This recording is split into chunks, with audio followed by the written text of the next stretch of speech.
Hi guys, it's Kino. Welcome to another video. So today's pick a card reading is going to be all about your love life in the year 2026. And as you can probably already tell from the length of this video, this is going to be a super deep dive reading. We are of course going to look at predictions of how your love life is going to be unfolding. There's going to be different messages depending on your relationship status, depending if you currently have a person of interest at the time of watching this reading, and there will be timestamps down below if you want to like skip ahead a part that doesn't really apply to you. There's also going to be a timeline of the events that are unfolding throughout the year and mentioning times of the year that might be significant for you. So we are really getting into detail. If you're looking for like a succinct, cut to the chase kind of reading, don't watch this one. But if you are looking for a reading that is like a cozy hangout and really diving deep and looking at the big picture of your journey overall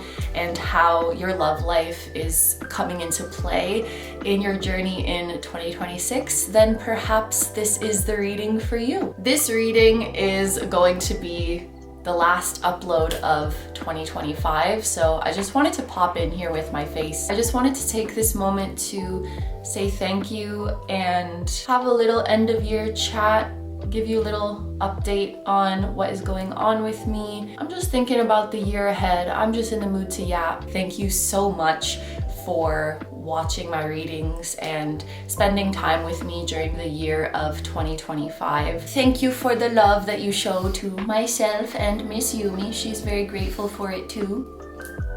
She thinks it's her channel now. She's kind of right. We are of course going to do a January 2026 video. I don't think I've ever missed a monthly predictions reading, and I don't plan to, but that will be up in the first few days of January, maybe like the first week of January. And then I am planning to take a little bit of a break in the month of January, maybe for a couple of weeks. I don't know if that even needs an announcement, but I feel like I've been posting at least once, sometimes twice a week forever, so to take a couple weeks off, it's like, kind of feels like a big deal to me. I've always liked to use the month of January, especially the beginning of the month, as a time to rest and reflect. And this year, particularly going into 2026, I feel like I definitely need to do that. I just have way too many interests and not enough time. I've always been a musician at heart, and I've always been a runner, but in 2025 I really started to fall in love with those pursuits. And then on this channel as well, I'm like, I want to do more spiritual chat videos. I want to do Q&As. I want to talk about astrology. I want to focus on that a lot more. And then I also have a bunch of stuff on the back burner that I want to get to eventually, and I don't know when that's going to be possible. Let me know if you relate to this, because I'm sure a lot of people do. There's too many things. There's too many things and not enough time. But I feel like a past version of me would have tried to just like shove everything into my schedule and try to do it all, and I can't get carried away with all the things I like want to do or like the idea of. I have to just pick couple of things and really focus on them and avoid burnout. So I'm just gonna take a couple of weeks in January to get my shit in order. I'm gonna go back to my husband's hometown, visit my in-laws. I'm gonna snuggle with Yumi. I'm gonna play my mobile game. I've been getting into baking too. I'm not very good at like taking a proper actual break, but I believe in myself. She says, Mommy has me working overtime. Snoring is a full-time job. Oh, let me show you. I got my planner for the year. This is always like my most favorite part of bringing in a new year. As you can tell, this is not a casual day planner. She is an absolute unit, and I love her. I'll put a link to this journal. It's by Saint Soleil, who is a creator of tarot and oracle decks. We use them a lot on this channel, and it's from Tarot Stack, who we love. This is like a day planner a journal for intention setting and reflections, a cycle tracker, and also like astrology lessons and cheat sheets all in one. It's like everything I already do in one place. This was my 2025 planner, and I would literally pencil in the transits into this planner because I wanted to look at them week by week, month by month, and my new one already has them. This planner really did serve me well. We trained for a marathon, we practiced for my first few gigs as a DJ, we planned a trip with my family in Japan. She's seen me through a lot of stuff, but it does kind of make me sad looking at the pages because I can see moments where I was treating myself like a machine and just penciling in way too much and setting these arbitrary deadlines for myself. You know, just writing shit in without really thinking about, is this something that I want to do? Is this something that feels aligned? Is the workload I'm giving myself realistic when I consider where I'm at in my cycle, when I consider how certain transits are affecting me right now? I'm very, very lucky to be able to set my own schedule and be my own boss, but I have to admit that I haven't always been the most kind boss to myself. I can be a bit of a strict and demanding boss. With a journal that is, first of all, beautiful and of this size and with so much care put into it and so much detail, writing in this feels more like a ritual, and I think an extension of that is that it will remind me to treat myself in the same way. This is not just to write in a to-do list, and I am not just a machine to complete a to-do list. So I feel like it really matches my energy going into the new year, and I'm really excited. There's like a section to put your birth chart, which I've already filled here in. You can see this is my birth chart. I definitely find myself getting more and more interested in astrology. I mean, I always was. That's kind of how I got into tarot in the first place. But I find when I'm reading, I just feel more and more called to, wait, let me check the ephemeris, let me see what's going on right now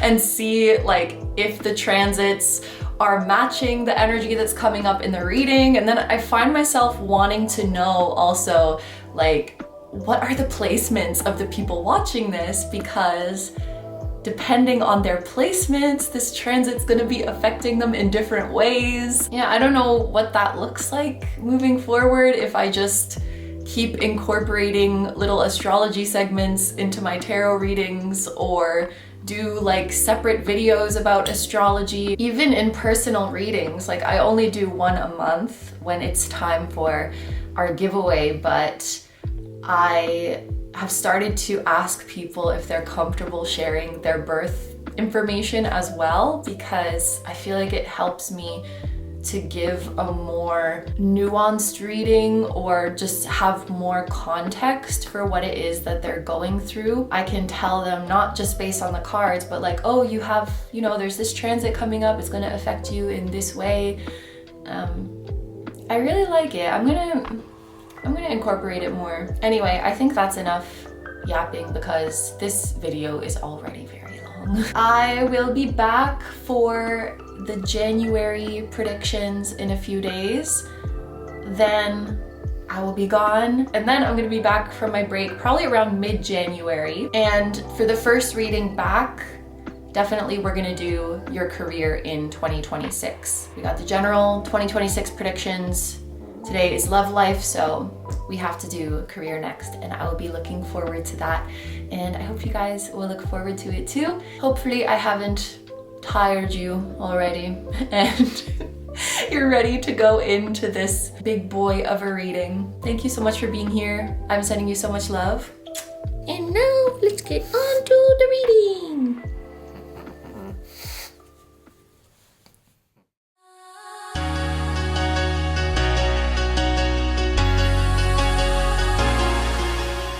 Hi guys, it's Kino. Welcome to another video. So in today's Pick a Card reading, we are going to be taking a look at your love life in the year of 2026. By the way, if you haven't seen the general 2026 reading yet and you would like to, I will have that link down below in the description and the pinned comment. But today's focus is going to be all about your love life. And as you can see, today we have brought back the fortune papers. So these are Japanese fortune papers. I've used them a couple times on the channel. However, I do want to mention that these are not from the same town that I got the other ones. So I actually have no idea what these ones are going to be like. But if I remember correctly, these were specifically for love. I think that's why I got them. But anyway, they're pretty cute. They look like little ladies wearing kimono. So for the group selection, I'm gonna show you these up close one by one, and I'll also show you one card from each of the different tarot decks. I just shuffled the decks and whatever card came out is the one that I'm gonna show you. And I have to mention, once again in today's reading, one of the groups has a quote-unquote challenging card for their random card. That does not mean the reading is going to be negative, so try to choose the group with your gut rather than like, oh, this one has a positive card, so I'm going to choose that one. Because the contents of the reading could be anything.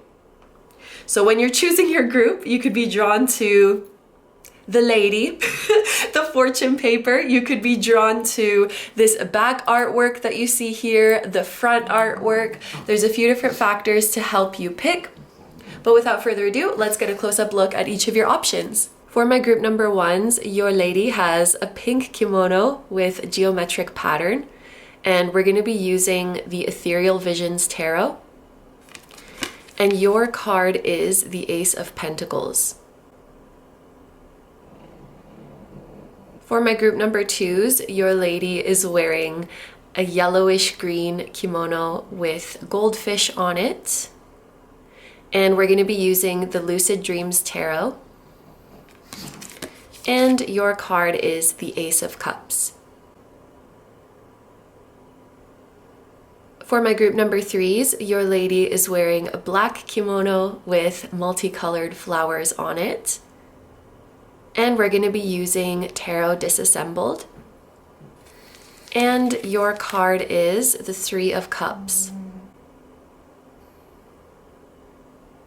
And for my group number fours, your lady is wearing a light blue kimono with goldfish on it. And your card is the Five of Pentacles. Okay, so just in case you need a bit more time to pick, here are all of your options laid out side by side so that you can compare them and see which one is calling to you the most. As always, take all the time you need to pick. You can pause the video if you need to. I'm gonna go ahead and get started with number one. Hi number ones, so if you guys chose the fortune paper with the pink geometric kimono, this is going to be your reading all about your love life in the year 2026. Of course, the first thing we need to do is open up your fortune paper. I have never looked at this type of fortune paper before, so we're gonna figure it out as we go along. So please bear with me. Oh gosh, am I gonna be able to open this with my nails? Oh wait, you can just literally slide it off like that. Okay, perfect. So let's see. Okay, so you have good luck. So in these fortune papers, you can get like small good luck. You can also get big good luck, but you got just plain regular medium good luck. So I would say that that's very good. Okay, so I'm gonna be translating this on the fly, so please bear with me. But this passage here says, people are reborn every day. Like you can choose to transform yourself as you want every day. And it says, before you go to bed at night and when you wake up in the morning, imagine the person you would be if your wishes in love had come true. Okay, so we have a little bit of visualization going on here. It says that your lucky item is a blotting sheet, like the things that you use to blot oil off your skin. Okay, so skincare could be significant for some of you. It says pay attention to the color green because there's going to be some kind of sign or hint there for you. And then this man says that for your next date, feel free to steal his look. And I think that's an excellent idea. Okay, so needless to say, I think that these fortune papers are also a little bit unserious. And I love that about them. So if I interpret it a little bit broadly, you know, talking about the blotting sheet and talking about the steal my look. Actually, let's show him. Let's show his look so that we can admire him. There could be a focus overall on skincare, hair care, fashion, physical appearance. Putting effort into your physical appearance could be a form of self-care that you're exploring in the year 2026, a way of feeling more confident, a way of expressing yourself. I just heard that some of you could be curating like your visual brand or your aesthetic. So that's not going to be for everyone, but if you are a public facing person, you might be thinking about how you are perceived through your appearance or through your visual branding. And even if it's not you as a person, it could be, for example, your website or your art or your business card, something like that. How you're perceived through visuals. Yeah, you could, I mean, we'll get into it in the reading, but if you are, okay, if you're in a relationship, you and your partner could be going through sort of physical transformations or glow-ups together. You could be on that journey together.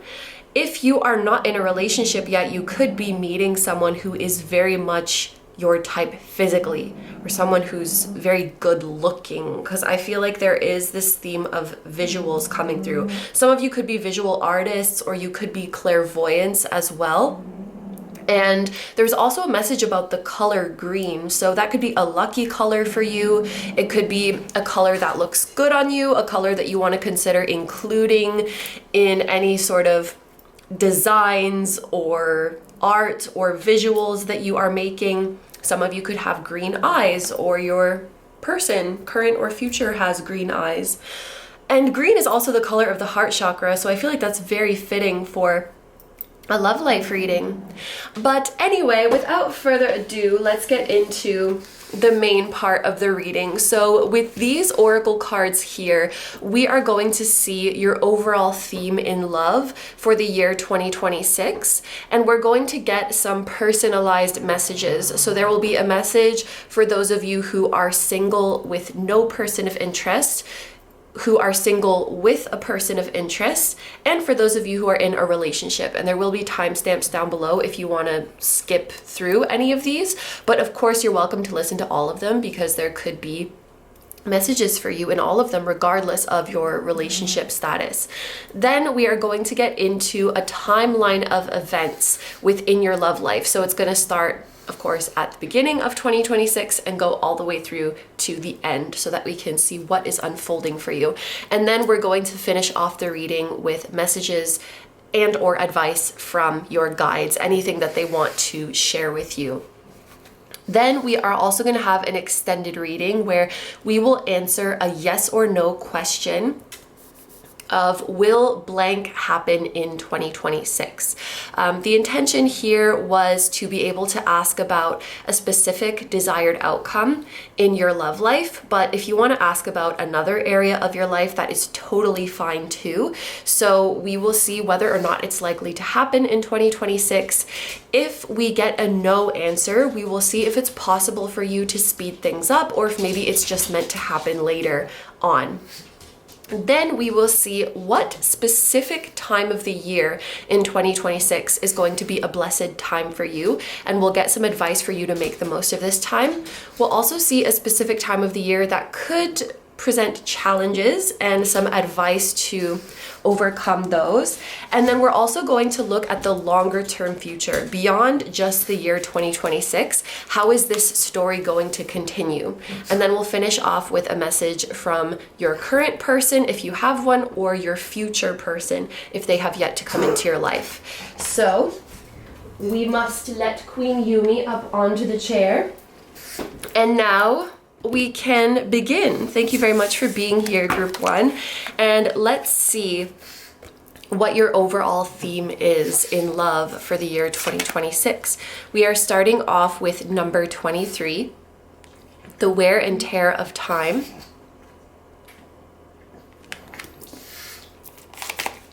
We have Neptune, dream and transcend.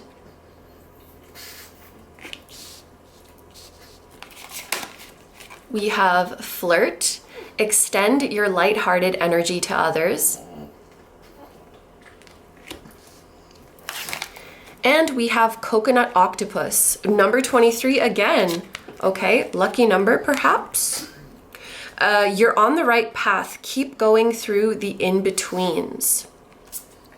Some of you could be 23 years old or turning 23 in the year 2026, or a certain story that has been brewing since the year 2023 could be reaching culmination in 2026 for some of you. Or someone born on the 23rd could be significant, or maybe this is just a lucky number for you somehow. But anyway, let's get into it. I'm getting the feeling that my group number 1s, you're gonna be perceived a lot more in 2026. So it could be that it could literally be that you used to be a homebody and now you are out and about more. You are socializing more, you're attending more events, you are networking. I feel like you are going to meet a lot of new people in this new year and really putting your best face forward. And I keep wanting to say something about like branding. So I don't know, maybe some of you could be public facing or you're trying to build a brand. If that's not you, don't worry about it. I just think that you are going to be socializing more and more people are going to know about you. You're going to be making the acquaintance of more people. I would bet that if you do not currently have a person in mind, this is how you will meet them. Rather than virtually, it's going to be through like going out and making different connections in person, and you will be introduced to your person. I do think that this is a year where you're going to be perceived very favorably, okay?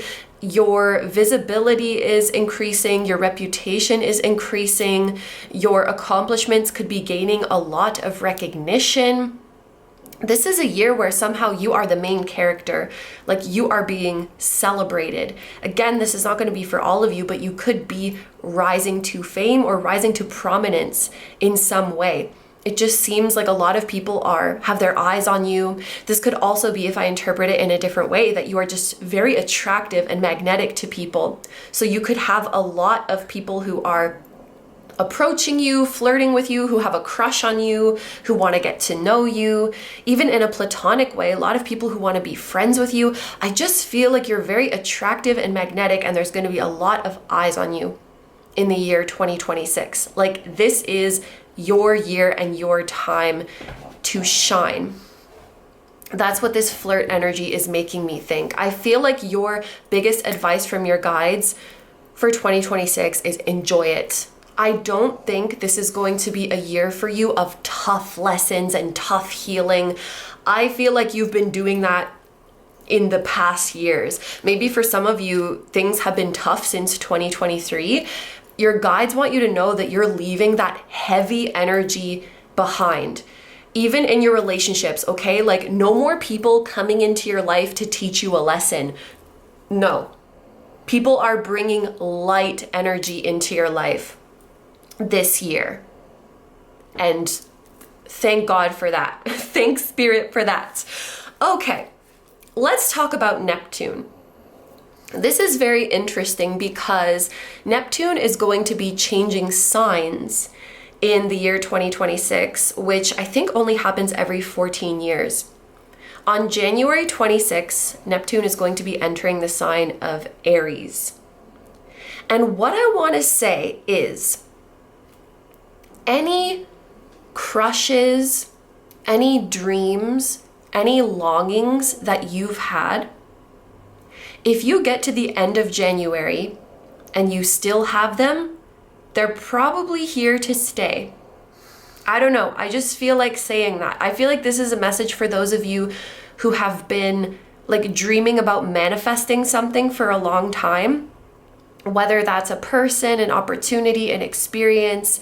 If you reach the end of January and you're like, yep, I still want this, it's that dream and that longing is probably here to stay, and it's not just a phase and it's not just in your head. Like, it's staying and it's meant to be manifested by you and experienced by you. We literally have the message, you're on the right path, in very big letters. So that's probably a needed confirmation for some of you who chose this group. I feel like your heart does keep you on the right path.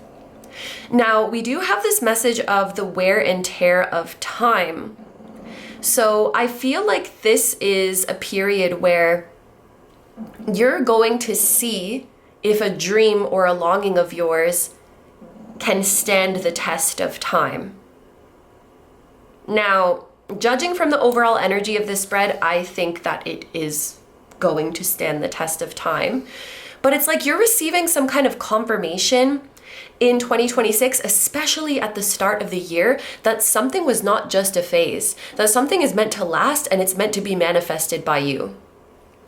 So, to summarize the overall theme, I would say you being seen, you being social, you being attractive and magnetic, a lighter energy in comparison to previous years, no more tough lessons, and some dream of yours being locked in. Like, okay, I understand that this is not just, I heard it's not just escapism, okay? Like, this dream is not something that I've just held in my mind to escape my current reality. It's something that I'm meant to build in my current reality. It stood the test of time. After all this time, I still want it. I'm still thinking about it. You're receiving confirmation that this is because you're meant to build it. Maybe this reading is the confirmation. I don't know. But we're looking good, group one. I mean, we're literally looking good because there was all those messages about physical appearance and like fashion and stuff. I think you are literally looking very good in 2026. But I mean, this spread is looking good. Anyway, let's get our personalized messages. So like I said before, you are absolutely welcome to listen to all of these. But if you would like to skip ahead, here are the timestamps that the different messages start. And they're also going to be down below so that you can click on them.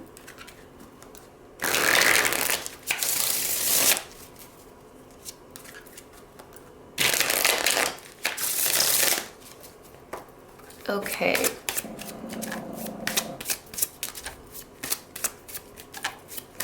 Woo, okay, so for those of you who are single without a person of interest, we have the beginning. So this is the Fool card in traditional tarot, and we have this expansive night sky full of stars, full of possibilities. Literally, as I'm showing you this card and talking about how it's full of stars, the camera timer went to 1717, which is the number of the star card. So the star could be a significant card, or, oh wow, okay, Aquarius energy could be significant. And I think that's so interesting because that transit we were talking about, Neptune entering Aries on January 26th, that is in Aquarius season. So I feel like Aquarius season could be really significant. Again, like the start of the year is going to be a pivotal time for you where I feel like you're getting a lot of clarity And it's like the way it feels is your dreams and goals are locking in. I just heard like there's no going back. There's no more flip-flopping on this dream or goal. I know that this is what I want, and I know that I'm gonna manifest it. So this is amazing. Like for those of you who have been kind of on a seesaw mentally with your dreams, like, oh, maybe I should just give up. Maybe I should just let go. Maybe it's not gonna happen. And then the next day having hope again. I feel like that seesaw is gonna stop and you're just locked into hope mode and locked into like, I'm gonna make this happen mode. That is your energy for 2026. And because this is the card coming out for those of you who are single without a person of interest, I bet that for many of you this is referring to a dream of manifesting your person who is somewhere out there in the vast sky.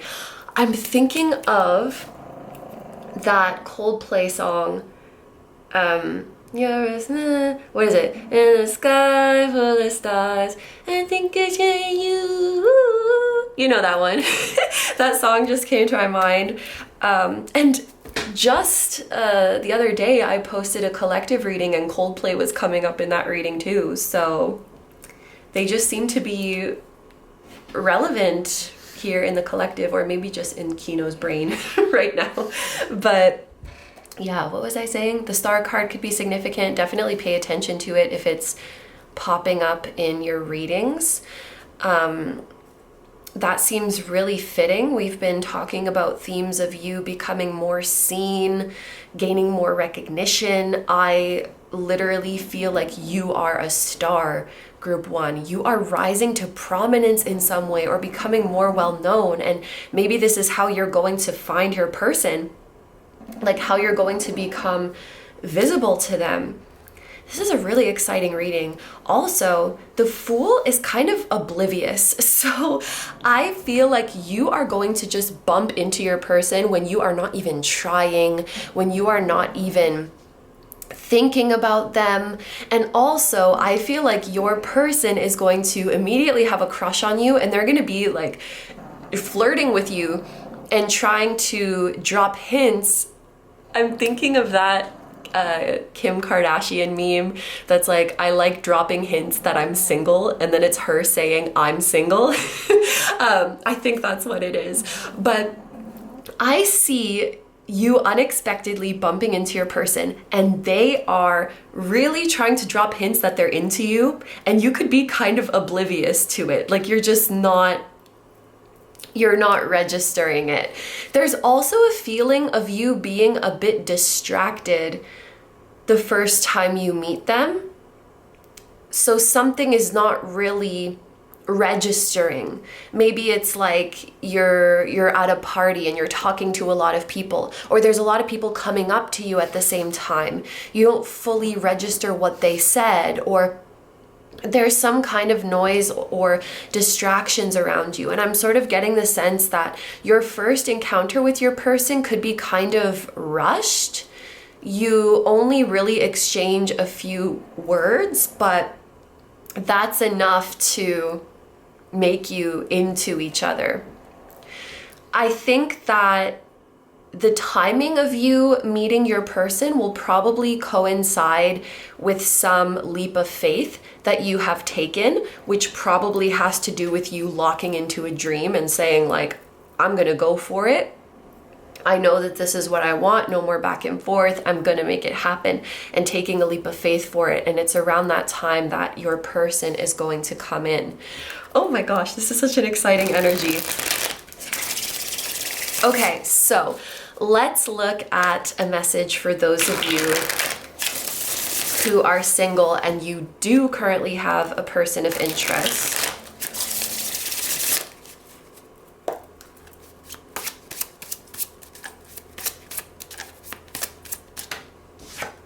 We have the Nine of Pentacles. So if you currently have a person of interest, it does seem like in 2026, you are both going to be kind of focused on doing your own thing.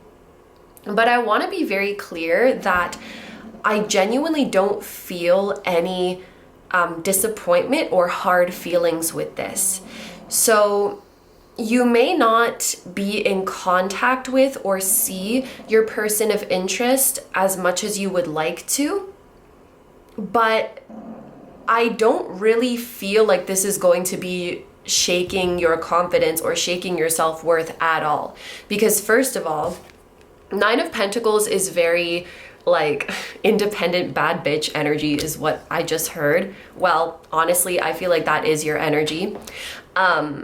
You are very much doing your own thing, enjoying yourself, chasing your goals, and you're in a place where like what someone else is doing or not doing is just not affecting your self-worth anyway. But also, I think there's no hard feelings because you know that any distance that might be between the two of you is not personal. And I also just think that you're really confident with where you stand with your person. So I think that your relationship is going to be positive in 2026, and you're gonna really feel like, okay, we have a solid foundation. Like, we trust each other, we have each other's back, we both know what we mean to each other.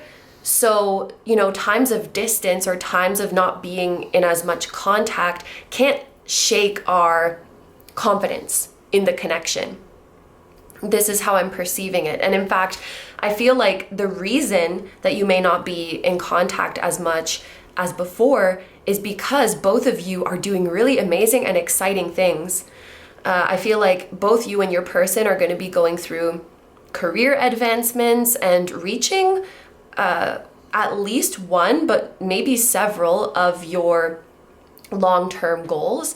These will be things that you and your person have talked about before. You know, in your previous conversations, you've discussed what your goals and dreams are. And these are the very things that now you both are going to be achieving. So rather than this insecure feeling of, oh no, like we haven't been talking as much, what if their feelings change about me? There's none of that. I feel like you know where you stand and you're so proud of each other.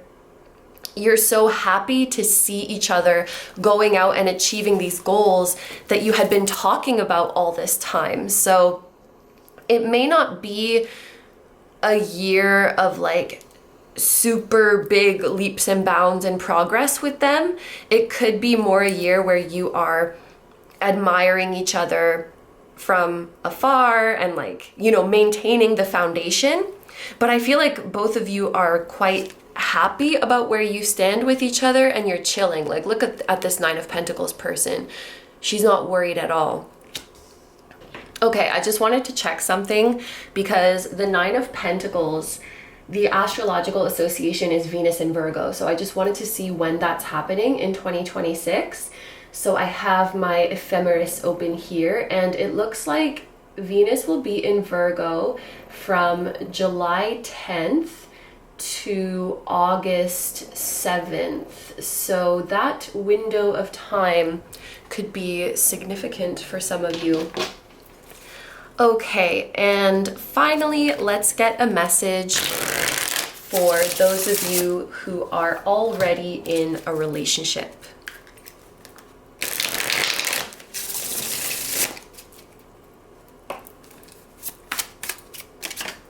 That came out quickly, and it's the Eight of Wands, which indicates things happening quickly. So for those of you who are in a relationship, you and your partner could be reaching. Yeah, my brain couldn't decide if I wanted to say reaching or rising, and then I was just like reaching a new level of commitment faster than you expected. Whether this is moving in together, meeting each other's friends and family, saying I love you, engagement, marriage, buying a home, starting a family, you know, even for those of you who are in a relationship, I imagine that all of you are at varying stages with your partner. So I think this next level is going to be different for everyone, but it seems like you are reaching it sooner than you expected. And I'm hearing sooner than what was discussed. So this is just one example, but let's say you and your partner we're talking about, yeah, maybe we're going to settle down and start a family in the next 3 years. And then this year, there is a little one coming into your life. That's just one example, so don't worry if that's like not in your plans at all, because it feels like something you were already intending to do, but it's just happening earlier. So maybe even like moving in together, you thought that's not going to happen for another few years, and then it happens in 2026. It does feel like something happy though, because this card is related to the sign of Sagittarius. So whatever this is, it's going to bring joy into your life. It's going to be a blessing. It's going to bring some kind of growth and expansion. You coming together in this way, it will bring more abundance into your life. And you can interpret that as financial abundance, if it makes sense for your situation, or I'm also hearing social abundance. So you and your partner are becoming more a part of each other's social circles, and this is increasing the love and increasing the joy in your lives. I also feel like you and your partner are going to be communicating a lot better.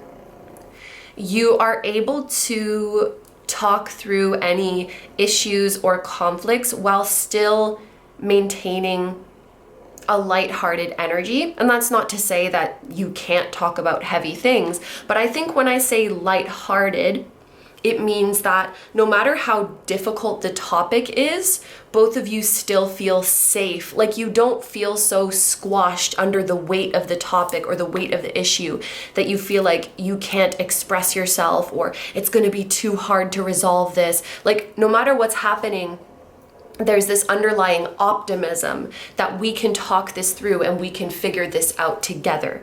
So I think your communication is becoming a lot better. Also, this is just going to be for a few of you, but if you are in like an intercultural relationship or if there is a language barrier, I feel like this could be a year where you are making significant progress in overcoming that and in understanding each other. And I do think that for the most part, the energy between the two of you is going to be quite lighthearted and harmonious in the year 2026. I do feel like both of you could be busy, and that's just been something that's kind of showing up everywhere in this reading.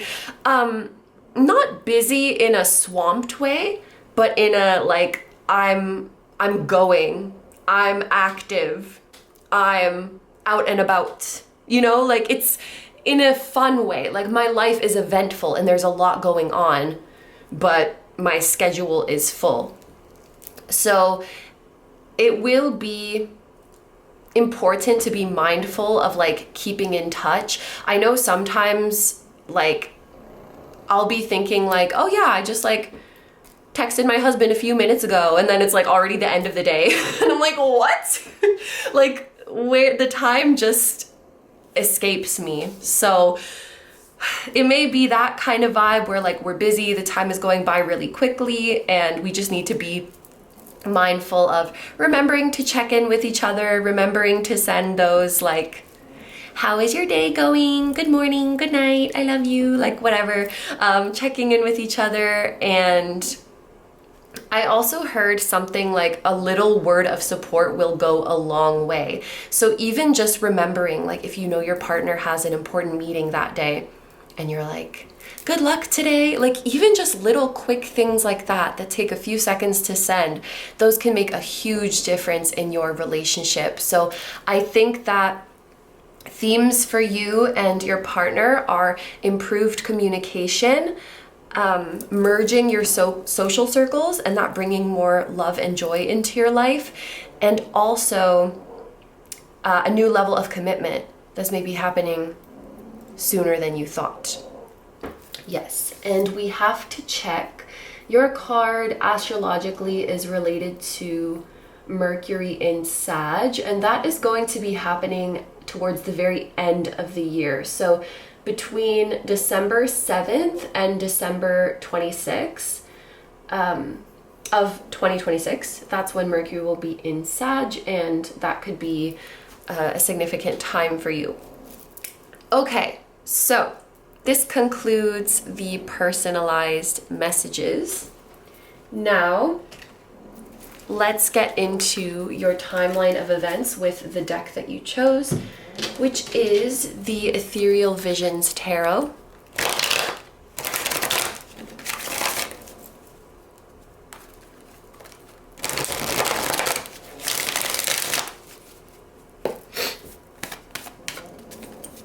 What is happening for my group number ones in their love life in 2026? We have the Page of Pentacles. I'm really not surprised to see this. We have the Page of Cups. I'm not surprised to see this either.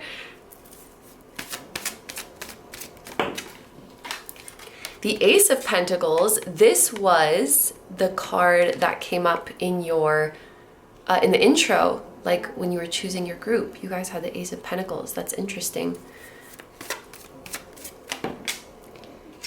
And we have Temperance. And then for the message and or advice from your guides, we have the Death card. Now, when I see death, what I immediately think of is our fortune paper, because the passage on the fortune paper said, people can choose to be reborn every day. So I feel like your guides are saying this is a year of personal transformation for you. In some way, you are reinventing yourself. For some of you, I just heard you're purging yourself from the inside out. I don't know. It seems like you're releasing a lot of heavy energy, and you're stepping into 2026 as a refreshed and renewed you. And your guides are saying, remember that you can do this as many times as you need to. Life is kind of a constant process of dying and being reborn again and again. And when you find the right person, you're able to do this together. And each time one of you dies and has a rebirth, you commit to that new version of them. The same way you do with yourself, as versions of you die and are reborn and die again and are reborn again, you learn to love and support each new version of you. And so it's the same with you and your person. That's the message from your guides with this Death card. So let's get into your timeline. We are starting off with the Page of Pentacles. Like I said, I'm not surprised to see this because I do think for many of my group number ones, 2026 marks a new beginning in your career, or you starting a new project, or you starting to work on a new goal. You could be working on learning a new skill, starting a new academic journey, because we had that message at the very start of 2026. You're like locking into a goal. And I think that that's what this Page of Pentacles represents. This Page of Pentacles in this deck was always interesting to me because we usually see the page like standing up and holding up the coin. This page is sitting and pondering it. And I feel like you've been in this energy for a long time with this goal, with this idea of yours. You've just been like sitting and pondering it. But at the start of the year, this is the time where you finally take action.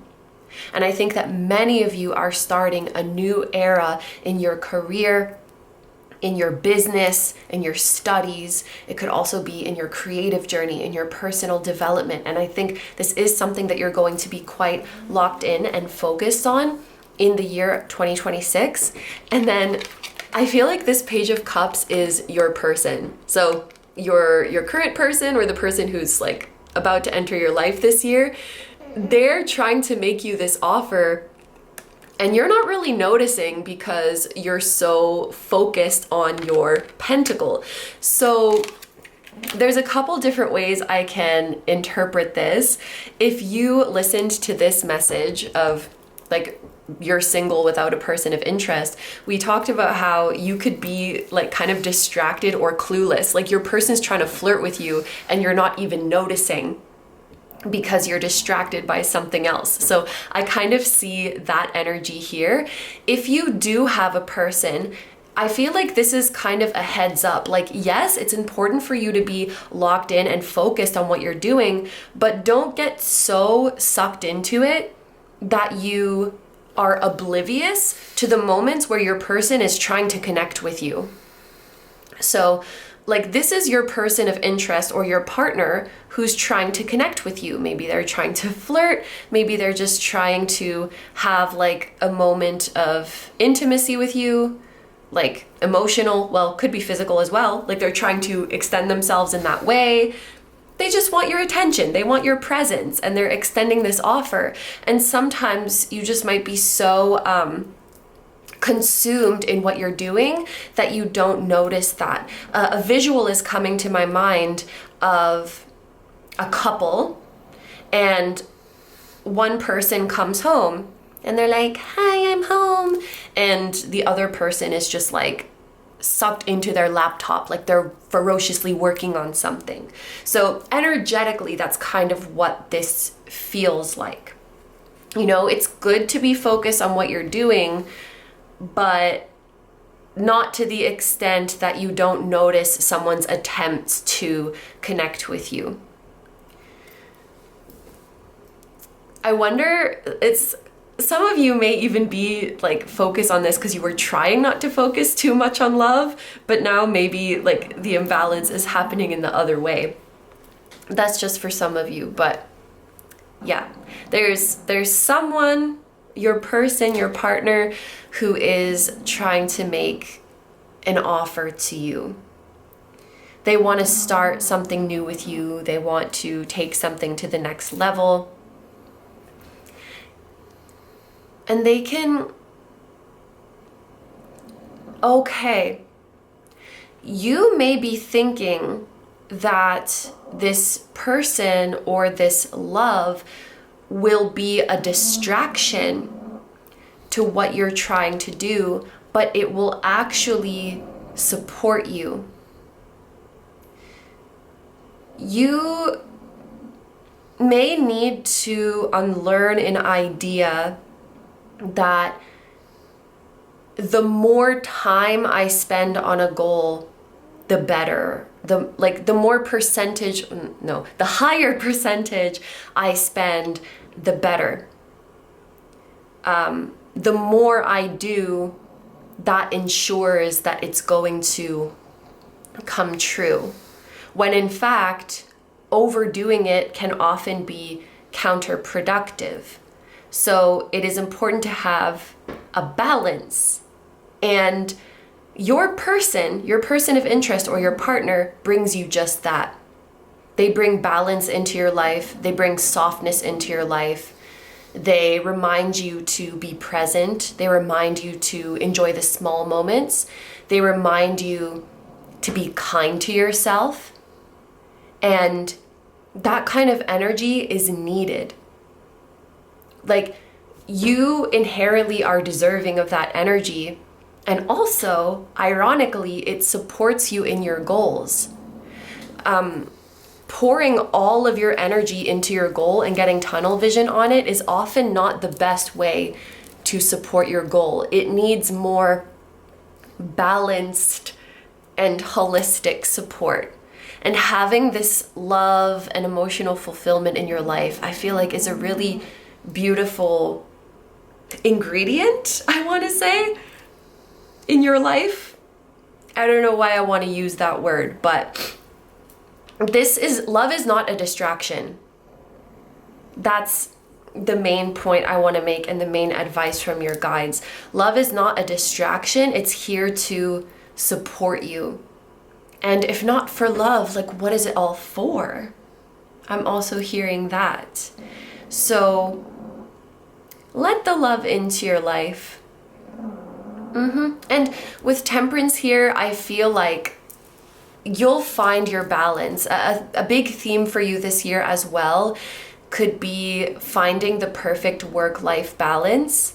And also the perfect balance between, I'm thinking about in your time off work, finding the perfect balance between spending time to recharge alone and spending time with your person or your partner or with your friends, like solitude versus connecting with others time.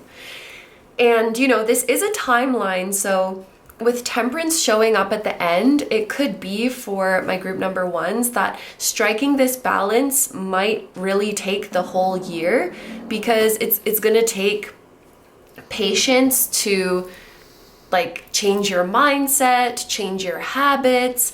And Temperance, to me, it often feels like tweaking and perfecting something. And I just saw 44. So, really taking your time to tweak something until you strike the perfect balance. So I do think that this is going to be like a year-long lesson for you.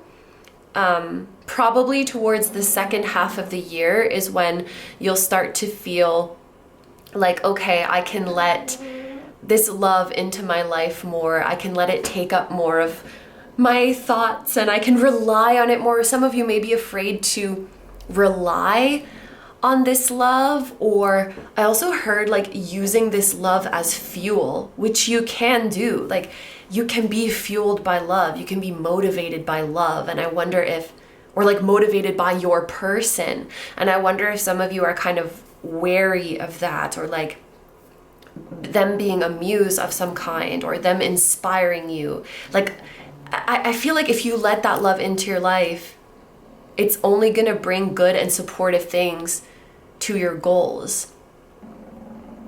Not that that's why you do it, but just that you can have both. Like you can have this love and softness, and you can also be focused and driven and ambitious. And in fact, those two energies can support each other. So I feel like this is what you're learning in 2026. You're learning this balance. And we were talking about getting off a seesaw. So I would bet that many of my group number ones, you have been on this seesaw of like when you're in love with something or someone, like getting so consumed by that love that you kind of drown, and then like very drowning in Neptunian energy, and then you feel like you're not being productive anymore and you're not focused on yourself and your goals anymore, like just losing yourself in the other person. So you're on a seesaw of doing that and then snapping out of it and being like, no, like I'm gonna stand the fuck up, like no, screw that, I'm gonna focus on myself and work hard. And you're kind of on this seesaw, but now you're striking the balance and realizing that you can have and do both in moderation. I feel like that's the theme of this year, and it may take until the second half or even the end of the year to really master it, but you can do it. You will do it. Yeah. Okay, group one. That was a super interesting reading. So we're gonna go into the extended now, where we answer a yes or no question of will blank happen in 2026? Anything you want to know about your love life, or it could even be another area of your life if you prefer that. What specific time of the year is going to be a blessed time for you, and how you can make the most of that. What specific time of the year could be challenging for you, and how you can overcome that. We're going to look at the longer term future, so beyond the year 2026, how is this story going to continue? And we're going to get a message from your current person or your future person if you haven't met them yet. So if that sounds good to you and you'd like to join me in the extended, that is going to be linked down below in the description as well as in the pinned comment. It's available on a few different platforms, so you can choose whatever works best for you. You can do a one-time purchase of just this reading, or a membership which gives you access to all of the extendeds every month. If you are considering a membership option, I just ask that you carefully read the description of each level so you know exactly what you are getting. I'm super grateful to everyone who considers that option. If you are going to leave the reading here, thank you so much for being here and thank you for letting me read for you. I hope you have a wonderful day or night whenever you're watching, and I wish you all the best. Please take good care of yourself, stay healthy. Don't forget to like, comment, and subscribe if you feel like doing that. If you enjoy my content and you'd like to find me elsewhere, I'm going to have a link down below my tarot reading Instagram, my personal Instagram, my memberships, where you can watch the extendeds. You can also watch full-length pick a card readings that are for the members, and my music channel, which includes the intro song of this video. That is an original song. I'll also have my latest release down below. Thank you guys so much for supporting me, my channel, and anything I do. I really appreciate having you here, and I'm sending so much love to you, your higher self, your person, their higher self, your spirit guides, your spiritual teams, and all of your loved ones, both here on earth and in the other realms. And I will see you guys in the next one. Bye-bye. Hi, number twos. So if you guys chose the fortune paper with the yellowish green goldfish kimono, this is going to be a reading all about your love life in the year 2026. So of course, the first thing we need to do is take a look at your fortune paper. Based on group number ones, I think that these fortune papers are pretty unserious, so this is just for fun, but there could be some signs or some confirmation in here for you. So let's see what we have. My group number twos, you also have good luck in love. And I also want to mention that this fortune paper is numbered 22. So you are group two. We have the number 22 showing up here. Repeating twos could be a significant angel number that is a sign for you, which makes a lot of sense because that number often refers to relationships, partnerships, soulmates, and things of that nature. So definitely look out for that number, or maybe you're already seeing it. I am going to be translating this on the fly, so bear with me. It says that you are going to pass the exam of love, or like you're passing some kind of test in love, or you are, okay, so basically they're making metaphors with like passing an exam or getting hired.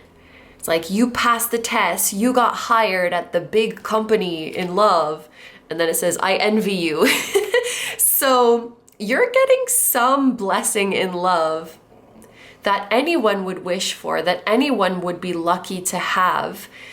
And I do feel like for a lot of you, if you have a specific person in mind, you could be, in fact, getting with them in the year 2026, because those metaphors of passing an exam and getting hired at a company, you know, those are goals that you specifically choose and that you are aiming for a long time.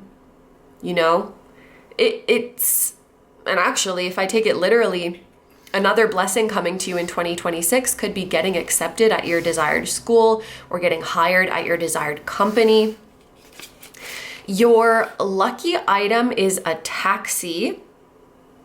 Okay, and the color to look out for is black. So the color black will bring you some kind of sign, some kind of hint or answer. Black could be a lucky color for you, or you may want to carry around or wear black crystals. I really like black crystals. It feels very grounding and protective. And also, I feel like this is a sign that your desired outcome is protected. It's cemented, it's solidified. You don't have to worry about messing it up. You've already got this, okay? This is the feeling of going in to take an exam or going into a job interview, but it's kind of like, I heard it's just a formality, and I just saw 333. Like, you already know that you've got this. I was like, going to an audition, you already know you got the part, but the audition's just a formality. Which is very interesting, because if I apply that to love, It feels like the energy of asking someone out, but you already know they're gonna say yes. You know, asking someone to be your significant other, but you already know that they're gonna say yes. So this is like a huge confirmation that you are getting your desired outcome. And now that I think about it, that number 2 that was showing up, that can also talk about reciprocity and mutual feelings. So I feel like this is a huge confirmation from your guides that if you do have a person in mind, the feelings are mutual, and they're saying like, you already know you're gonna get your desired outcome. So maybe this is a message from them to just go for it. And let's see what this angel is saying. I do want to mention group 1 did not have an angel. They had a different person. So you have an angel coming through. You have angels with you. Okay. You can say like, it's in the universe's hands, whatever is gonna happen happens, but only if you've already done your part. So your angels are calling you to reflect. They're saying, yes, your desired outcome is secured for you. Have you done everything that you can to receive it? Have you made the moves that you can make? Have you expressed your feelings that you can express? Have you, the notorious, put yourself out there? Have you put yourself out there in the way that you can? If you've done all of that, then you can say, it is what it is, whatever happens, happens, it's in the universe's hands. Don't say that prematurely, and don't let that phrase take your power away. Okay, so now let's get into your cards. We are going to use these oracle cards to see an overall theme for you in love in the year 2026. Then we're going to get some personalized messages for you. So there will be a message for those of you who are currently single and you don't have a person of interest, for those of you who are single and you do have a person of interest, and for those of you who are already in a relationship. There will be timestamps down below if you want to skip over any of these, but I do invite you to stick around and listen to all of them if you want to, because there could be messages for you in all of them. Yeah, and then we are going to see a timeline of events that will be unfolding in your love life from the start of 2026 to the end. And then we're going to finish off the reading with any messages and or advice that your guides want to give you. Then we do have an extended reading today where we will be answering a yes or no question of will blank happen in 2026. So the intention here is that you can ask about a specific desired outcome in your love life, but if you want to ask about a different area of your life, that is totally fine as well. And if we get a no answer, then we will see how you could speed things up or if it's just meant to happen at a later time. Then we will see a specific time of the year 2026 where you're going to receive a blessing and advice to make the most of that, as well as a specific time of 2026 where things could be challenging and some advice to overcome that. We will look at the longer term future. So how does this story continue beyond 2026? And then we'll finish off with a message from your current or future person. So thank you so much for being here, and let's get into it. My group number 2s, what is your overall theme in love in the year 2026? We have aloneness with the number 59. We have earth, persistence, patience, and practicality. We have past life relationship. You have known each other before. And Mandarin fish with the number 29. Be gentle. Take steps back if needed. Okay, the first thing coming to my mind with aloneness and with this moon is that you've maybe been through a period of solitude, which sometimes could feel like loneliness. Other times it could feel empowering, like you're choosing solitude. But what I'm seeing here is that you've become accustomed to being alone, or even a wording I want to use is good at being alone. And what I mean by that is you are very fine sitting with your own thoughts, sitting with your shadow. You are comfortable with being with yourself. You are comfortable with all aspects of yourself. It feels like you are integrated. There's no part of you, at least I don't sense there's any part of you that you are like pushing away or that you are not aware of. I think through your period of aloneness, you have developed a high sense of self-awareness and an ability to introspect. I think you've done a lot of shadow work. And you have a very strong sense of self now. Nobody could convince you that you're a certain kind of way. What does that mean? Like you're not impressionable. You know who you are, so people can't sway you in one way or another. I feel like people can't manipulate you or convince you that you're this way or that way.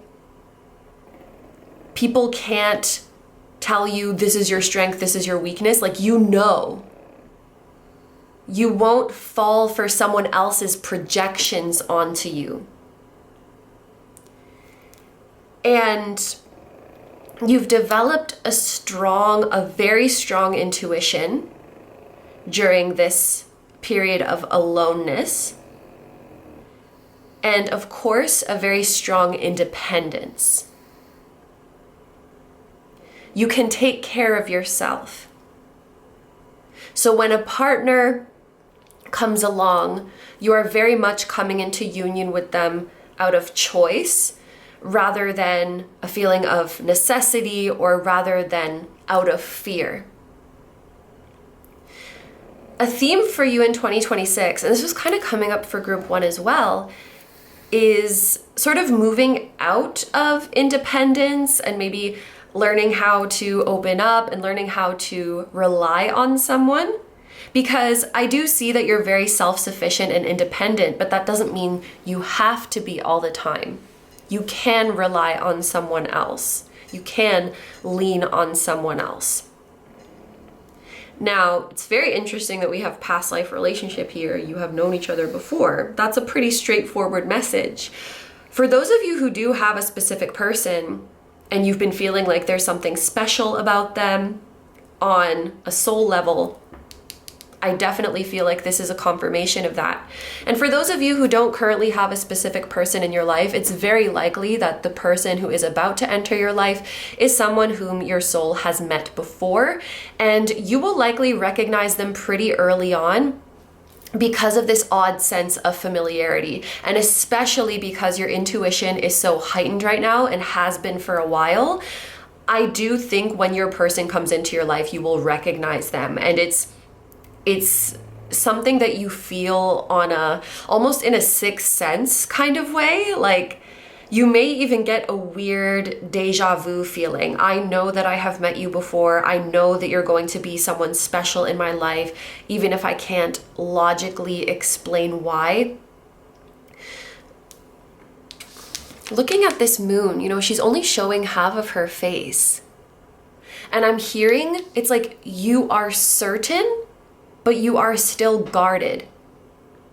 You're certain that this is your person, but you're reluctant to fully attach for some reason. And I wonder if that's also something that's stemming from a past life.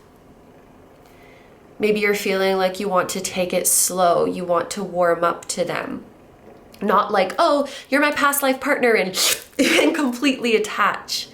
You still want to give it time. You still want to feel things out. And, oh yeah, and this literally says take steps back if needed.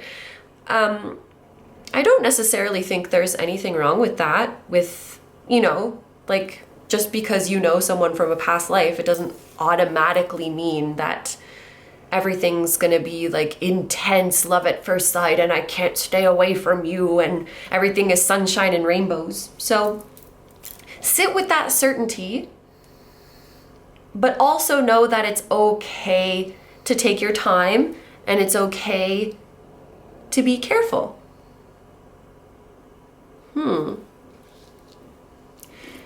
You can recognize a soul connection, but also stay grounded. Keep your feet on the ground and move forward slowly. I feel familiar with this soul, but I still have to take my time to get to know this human. That's the vibe. Interesting. And you have angels with you as well. You could be an earth sign, or the person, your person, or the person coming into your life could be an earth sign. So Taurus, Virgo, and Capricorn. But let's get into the personalized messages. So I will put timestamps down below for where each message begins so that you can skip ahead if you want to. But like I said before, you're very welcome to stay for all of the messages.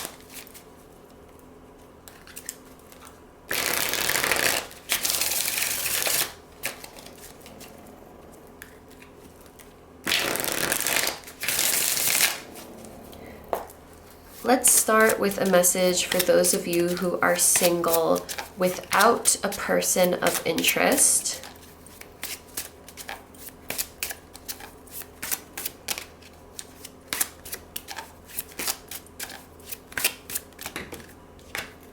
We have the King of Cups. Oh, this King of Cups looks so happy and joyful. It's really cute in this deck. And I really like this imagery of flowing water because it is reminiscent of the Ace of Cups, which I think is the card that came up for you in the intro when you were choosing your group.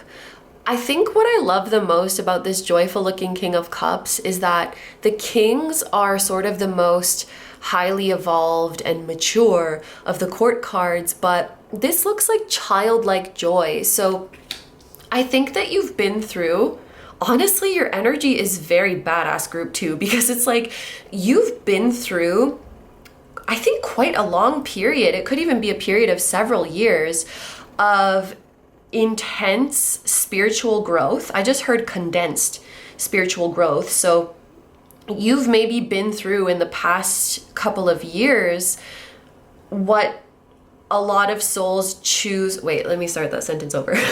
The growth that you've been through in the past couple of years, a lot of souls would choose, for example, 5 or 10 years to go through that level of growth. You've done it in a condensed amount of time.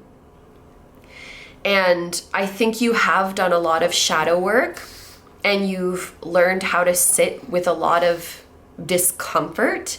You've learned how to sit in the dark by yourself. You've learned how to comfort yourself and regulate yourself when no one was there to help you do that. You know, growth is not a walk in the park, and yet you've still come out of this phase of growth and healing and awakening with your childlike energy and your childlike joy. You know, it didn't put out your spark. If anything, it maybe made your spark even stronger and your love for life even stronger. And I just feel like that is so badass. And when I said those messages of you're used to being alone, you're good at being alone, it feels like you've reached a place where you can be genuinely happy by yourself. And I think you are attracting new love into your life from this place of feeling like your own cup is overflowing. I'm hearing words like abundance and surplus. I feel like, and I just saw 2020. So maybe things have been difficult for you since 2020. That would make sense. It was a kind of a bad year for the world. But this is a year where the energy is getting lighter. And I saw that in group 1 as well. So perhaps it's a collective thing that we're just coming to the end of a heavy period, but you're definitely going to be feeling that the energy is much lighter in 2026, and it's going to be an abundant year for you, especially in terms of emotional fulfillment. You are committed to things that give you emotional fulfillment. And that is how you feel the most abundant. You're going to be feeling like your cup is overflowing. And it's from this place that you will attract your person. And I also think that you are attracting someone who has the same level of maturity as you, who has the same level of commitment to their spiritual development as you, someone who is committed to their healing. Doesn't mean you and your person have to be completely healed in order to manifest each other, but just that you are committed to it and you'll continue to grow together. If things like being a family person and wanting children or being good with children, if those kind of things are important to you, the King of Cups is definitely a strong indicator of manifesting someone like that. But I do think the person you're manifesting is an old soul, has a lot of wisdom, and is very like gentle and affectionate and very honest about their emotions. And something I'm hearing is that the person you're manifesting treats all of their emotions equally, meaning that there's no emotions on their emotional spectrum they could experience that they would feel ashamed about, or that they would say like, well, I'm not gonna hold space for this emotion because it's not important. It's like they give all of them importance and they give all of them validity.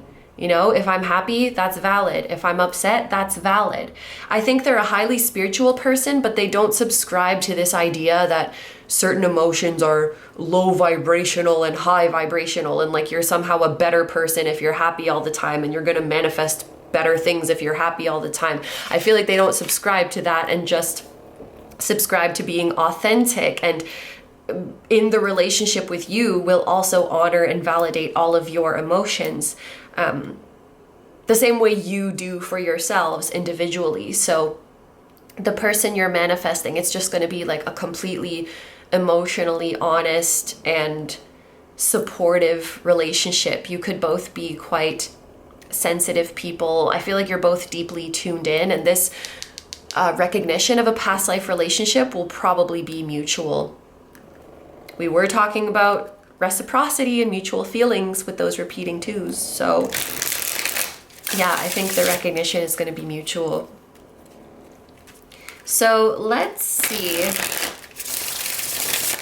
what is happening in 2026 for my group number twos who are single and you do have a person of interest at this time.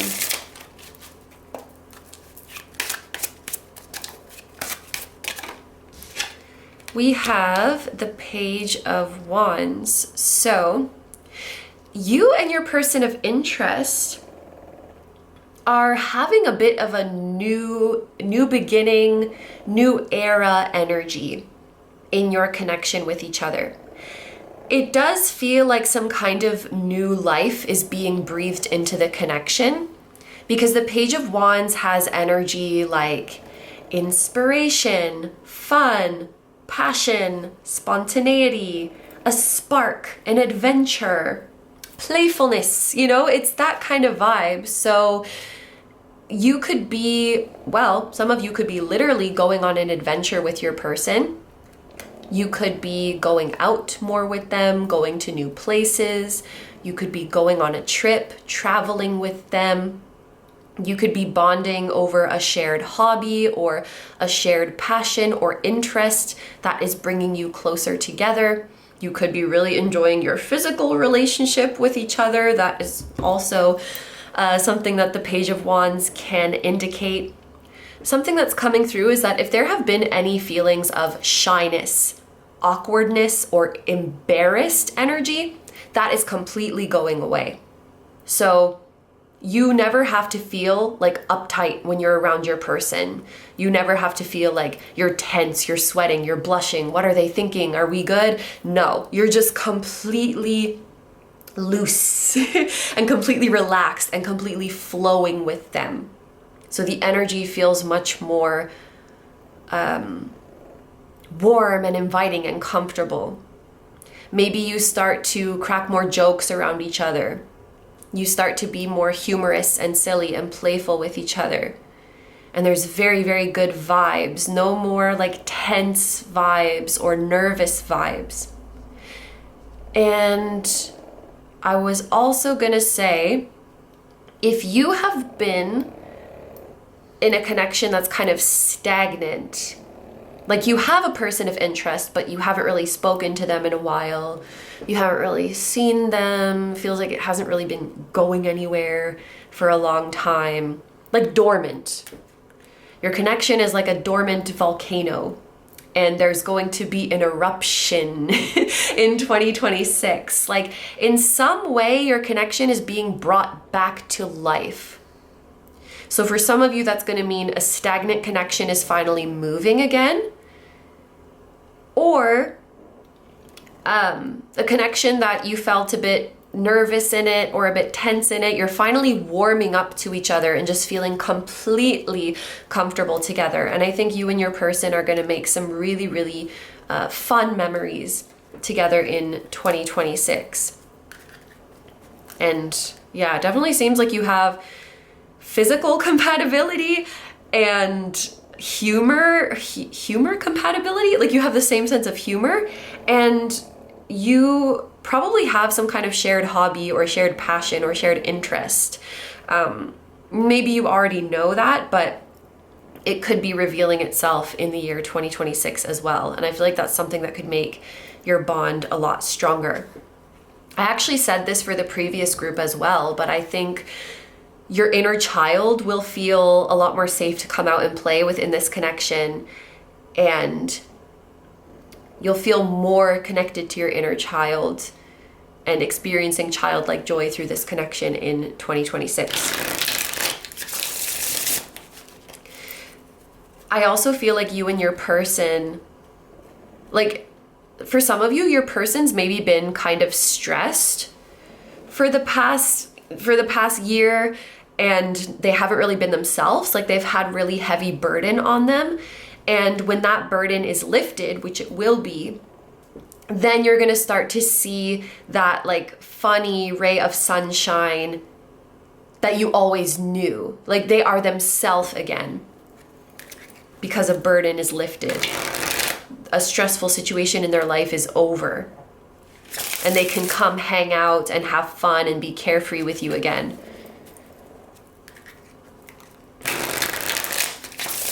Okay, finally, let's look at a message for those of you who are currently in a relationship.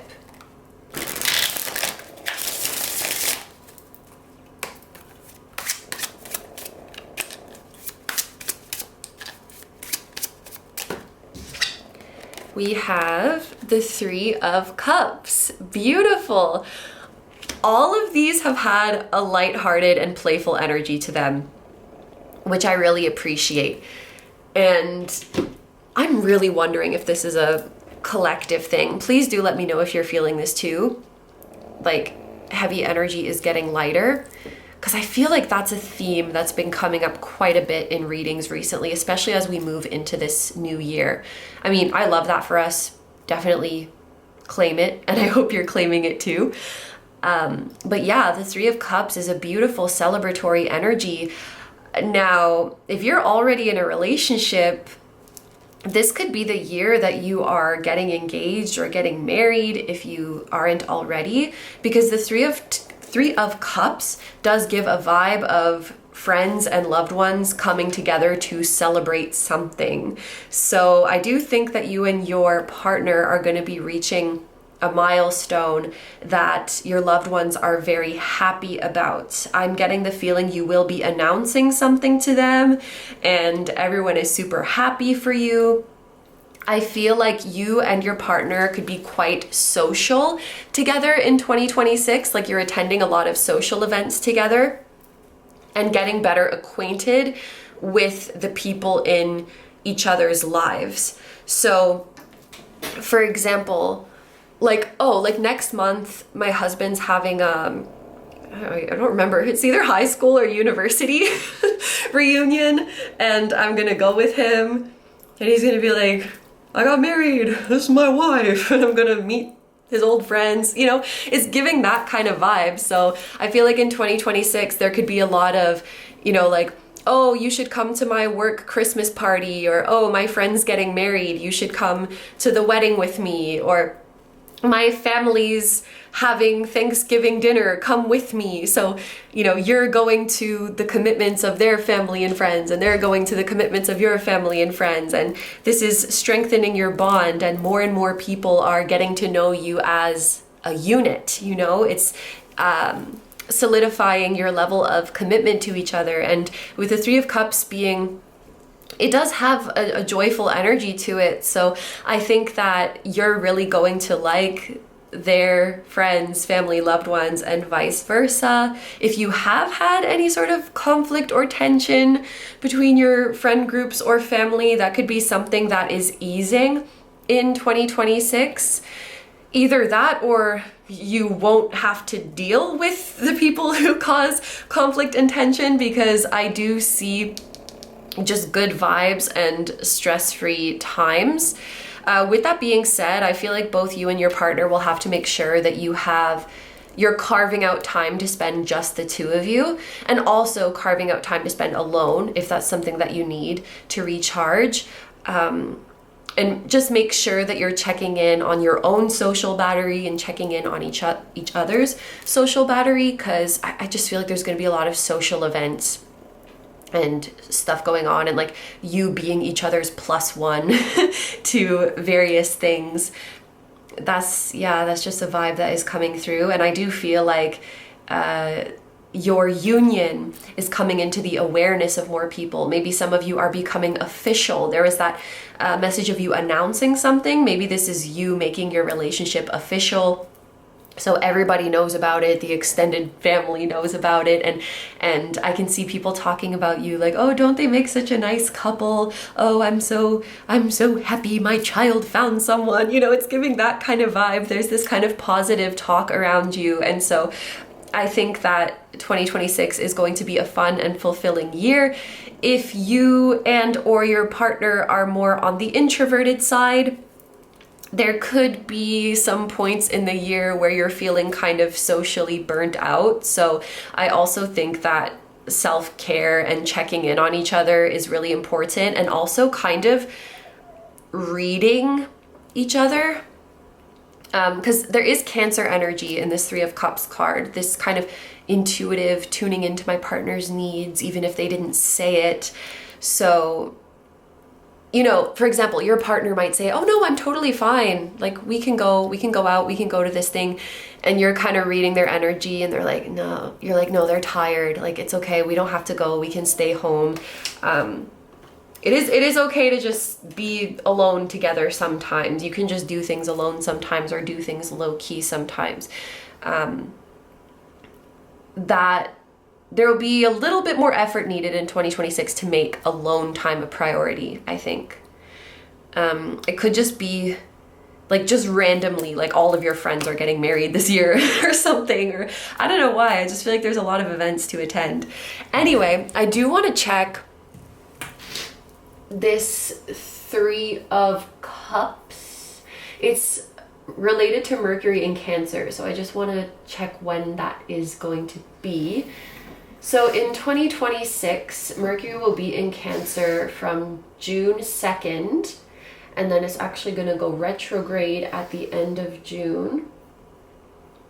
It's going to go direct again at the end of July. Oh, so it's in Cancer for a while.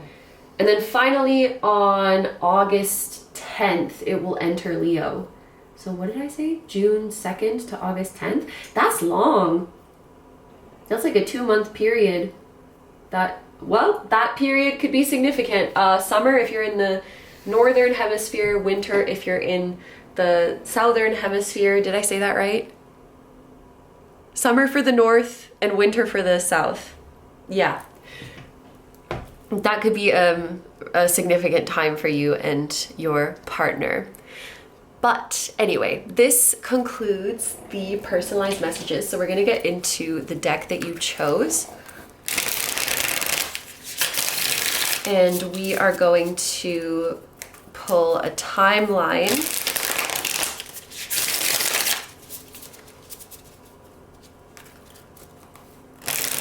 of events from the start of the year to the end of the year.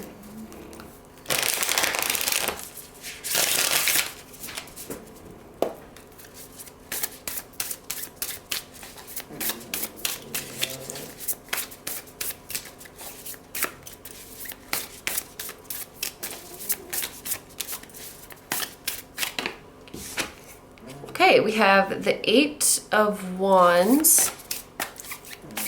Boop. Oh my gosh, this deck is going crazy.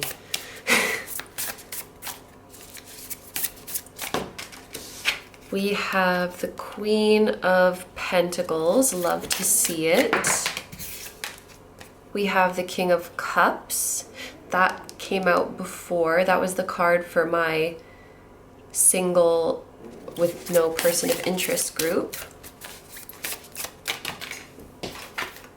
And we have the Ten of Wands. And at the bottom of the deck, we have the Page of Cups.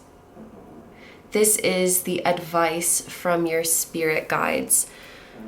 Okay, the advice definitely feels like make this a year of lightening your load and releasing burdens.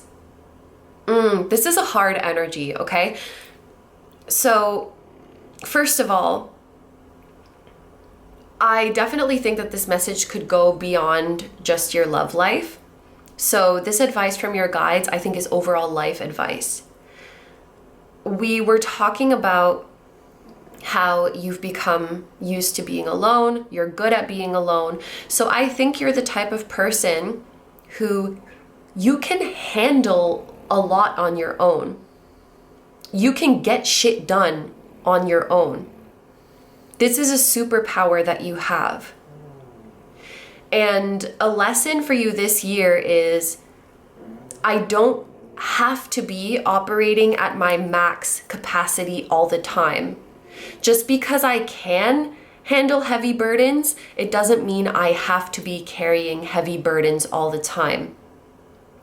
It's okay for me to be operating at 50% of my capacity or even lower. It's okay to make things easy for myself. That doesn't mean your independence is like a muscle, and maybe you are afraid of losing that muscle subconsciously. So you take on more burdens. But I think there's something about learning to trust. I won't lose my ability to handle difficult things, even if I release them for now, even if I release burdens. Yes, carrying burdens has made me stronger, but now that I release them, that doesn't mean I'm any less strong. I think you've also been carrying stuff that is not yours, and you're learning that it's okay to put those down. Because I'm seeing, and this is where it gets hard, because I do think that in some cases, you are rewarded for this ability. So here's an example. Let's say at work, everyone's like, oh, group 2 is so capable, so let's give them this task. I know you can handle this. I know you can get this done quickly. Can you take care of this? Can you take care of that? And you can, and you're taking on all of these things, probably doing more than your share of work, doing other people's work for them too. And you're overwhelmed, and you're tired, and you're stressed, but you can do it. And then maybe after you do it, you get a promotion. So it's like you do get, in some cases, like a reward or a positive reinforcement for taking on these heavy burdens. And then it becomes even more difficult to let go and to tell yourself that you can take it easy. Yes, you may receive rewards from working very hard, but you can also receive rewards for working in a sustainable way. You may receive praise when you overextend yourself to help people, but you can also be loved and valued with healthy boundaries. And I think that 2026 is like your opportunity to see that, to see how you can thrive and still get everything you want, even when you're not pushing yourself to your limit. And this is like a deeply rooted collective belief, I think, that, you know, if you want to get what you want, you have to give it all you got all the time and work very hard all the time. So, you know, it's a difficult one to unlearn because it's not just yours, and it's a lot of conditioning that gave us this belief in the first place. But I think this is the year where you can finally put those burdens down. So anyway, let's get into your timeline. So right off the bat, from the beginning of the year, you are in communication with someone. So if you have a person of interest from the start of 2026, it seems like you're going to be frequently in communication with them.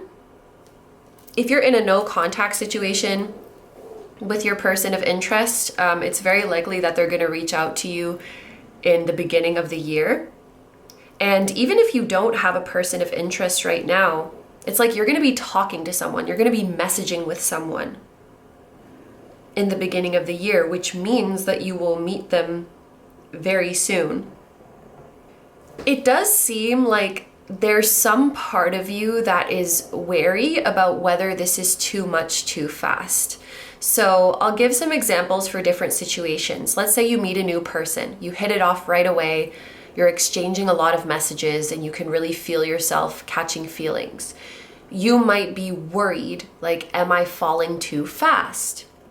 Or like, yeah, are we communicating too much? Are we getting too attached too soon? Are things moving too quickly? There is a Sagittarius energy to this card, which is very, you know, happy-go-lucky, joyful, expansive. So it seems like as you're exchanging messages, as you're talking more, getting to know each other, you feel this hope bubbling up in you, and there may be a part of you that is wary about getting your hopes up. So there's just a bit of that. Is this too much too fast? Should I take a step back? Should I chill? There's a bit of that going on. And for those of you who do have a person of interest, the way that it seems, judging from this reading so far, is that maybe things have been kind of slow between you and your person, or maybe even stagnant, like you just haven't really been progressing with them. And it feels like at the beginning of 2026, suddenly things are moving again, and they're moving very fast. So, for example, if you were in a no contact situation, this would be like you haven't heard from them in a long time, and now suddenly they're asking if they can call you, and you were just on the phone for like 3 hours. And now you're texting every day. And it's like I'm happy, but I'm also kind of wary, because where did this come from? Like, I'm getting my hopes up, but I don't want to rush into it too fast. There's a bit of caution, which again, I feel like I said this at the beginning of the reading. I feel like that's totally okay and totally reasonable. So maybe it's a good thing that you're not diving headfirst into the excitement. I definitely think it's okay to let yourself be happy and let yourself, you know, feel the hope, but to not get carried away with it. Because this Mandarin fish just say take steps back if needed. And it could be a bit overwhelming. Even if you're in a relationship, you and your partner could be starting to discuss some plans for the future that seem really exciting, and like you're really hopeful about them, but maybe you're kind of pumping the brakes a little bit because you're like, okay, well, we're very excited talking about these future plans, but let's do a bit more research, or let's not rush into anything right away. Maybe we need to give ourselves a little bit of a reality check and think about how realistic it is for us to move forward in this way, in this next chapter of our life. So it's kind of this energy where your mind is really stimulated and happy and excited, but this more rational part of you is like, okay, well, hold on. I'm not putting out this fire. I don't want it to burn out so fast. In fact, me stepping on the brakes a little bit, I'm protecting the fire. I'm not letting it burn everything and then fizzle out. So I think it's okay to let this practical side of you lead. You know, you can be hopeful and happy about something without fully falling into it, drowning in it. And I do think it's interesting that we have a queen and king next to each other, because regardless of your genders, it is very much giving couple vibes. I'm also noticing that in both cases here, where we see, well, it's a straight couple, we have the woman on the left and the man on the right. Regardless of your genders, again, there could be something about like feminine energy is on the left and masculine energy is on the right. In fact, I think that they are often associated with those directions, but maybe that means something significant to you. And there's a situation where it's the masculine energy that is acting from their emotions, and it's the feminine energy that is being more grounded and practical in this situation. Because we have the king and the queen here representing a couple, I think it's very likely that for those of you who are not currently in a committed relationship, that you will be in one by the middle of the year, because this is a timeline. So if the queen and king are appearing in the middle, that means mid-year. And also, I'm just noticing you have 8 on this side of you and 10 on this side of you. So maybe it's like between August and October, because like that's the 8th month and the 10th month, and that is very much, well, that's the middle of the year, maybe going a bit towards the end, but I would still loosely refer to it as the middle. But there's a very strong message here of your person stepping in and helping you realize that, first of all, sharing your burdens with you, but also helping you realize that it's okay to put some of this stuff down. I use this, and I think a lot of people use this as an analogy, like the analogy of a backpack, carrying a heavy backpack. It's like your person is coming into your life. You're walking down the street together, and they see you carrying this heavy backpack, and they're like, that looks really heavy. Like, do you want me to hold it for you? They take it, they put it on, and they're like, damn, this is really heavy. Like, what's in here? They open it up, and they're like, oh, you don't need a lot of this stuff. And they start kind of helping you unload it. So there's a stage of your person coming in and sharing in your burdens with you, but ultimately helping you realize, I don't need to be carrying a lot of these burdens. It's like a lot of the stuff in this backpack isn't even mine. And I feel like your person's coming in to sort of lovingly point that out to you. The way I actually heard it was lovingly call you out. Like, you can't be carrying all this shit. You're gonna hurt your back. This isn't even yours. It's not your responsibility to carry this. So having, some of you are unlearning an idea of like, I do well on my own because people in my life just creates more burdens to carry, when in fact your person is coming in and is the very thing that is helping you to relieve burdens from yourself and maybe heal some part of you that consciously or unconsciously attaches their self-worth to their ability to carry these heavy things. This partner is coming in to make life more gentle for you. And that's another collective theme I'm seeing. Like, life is becoming more gentle. It's becoming lighter because we're finally releasing all the crap that doesn't serve us and that doesn't belong to us in the first place. So you have a true, I want to say you have a true friend and you have a true supporter in this person. I feel like the person who is in your life, or the person you're about to manifest in your life, they are incredibly reliable, mature, and very radically honest with you.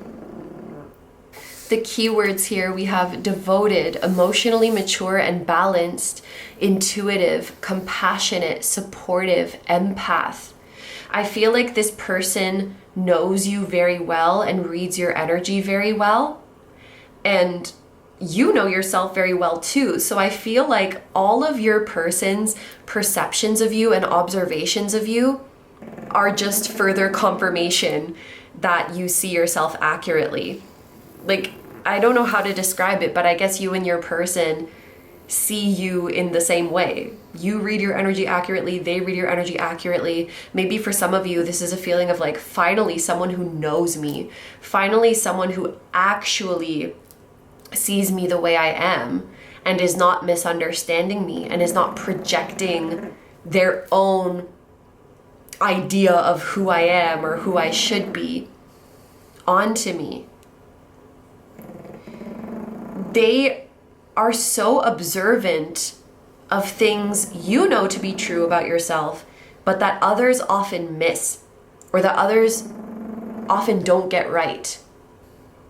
But they pick up on those traits in you. They pick up on your energetic subtleties. You both kind of give me high priestess vibes. Very, very in tune with each other.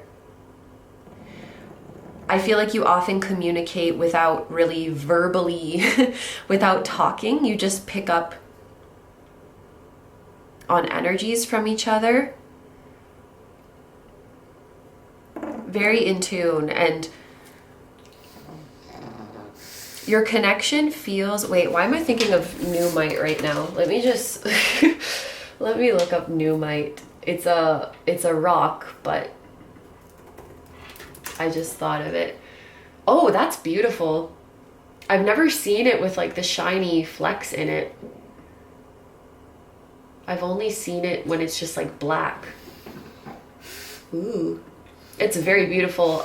Maybe I'll throw a picture of it up. Pneumite's spiritual meaning centers on deep transformation, empowerment, and ancient wisdom, earning it the nickname Sorcerer's Stone for its powerful grounding, protective, and intuitive properties.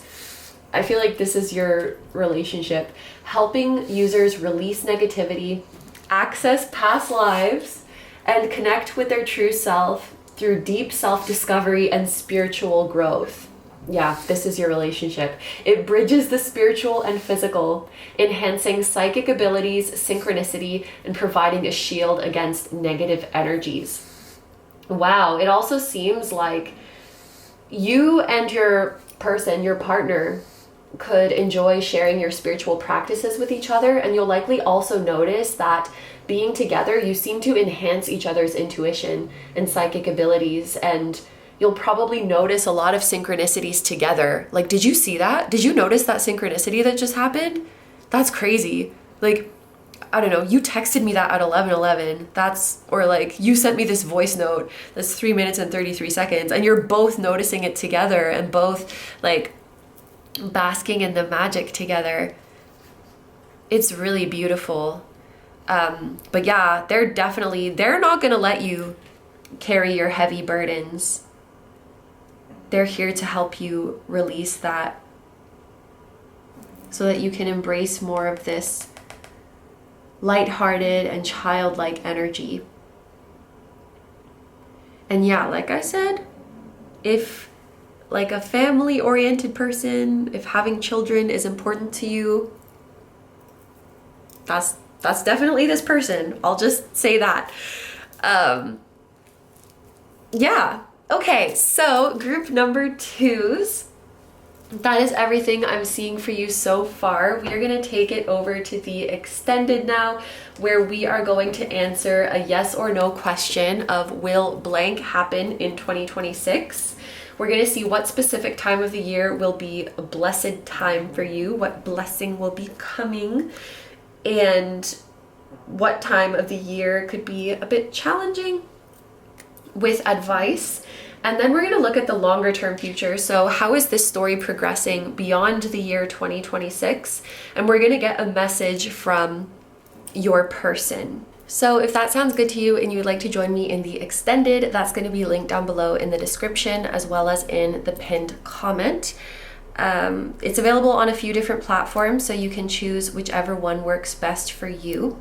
You can choose a one-time purchase, which would be just this reading, or a membership, which would give you access to all of the extendeds that go up every month.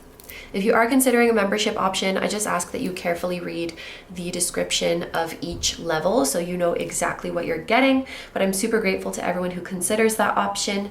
And if you're gonna leave the reading here, thank you so much for being here, and thank you for letting me do this reading for you. I hope you have a wonderful day or night whenever you're watching, and I wish you all the best. Please take good care of yourself, stay healthy. Don't forget to like, comment, and subscribe if you feel like doing that.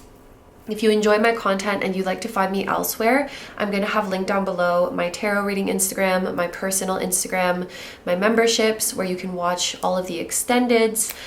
There's also a level where you can watch exclusive full-length pick a card readings, so that will be down below. And my music channel, which includes the intro song of this video. That is an original song. I'll also have my latest release linked down below.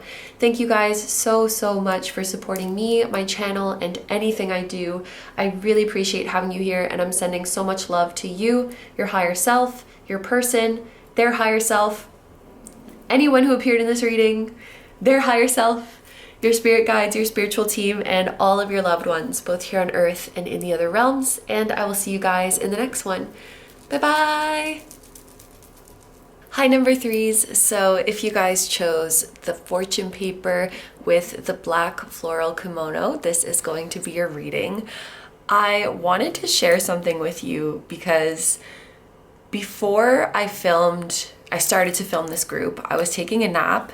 And I had a kind of interesting dream, because dream me was behaving kind of like a past version of myself, and it was revealing to me old patterns that I used to have in relationships. So I want to share it with you, and maybe you can resonate with it if these are like patterns that you're currently working through, and maybe this is confirmation that you're leaving them behind in 2025.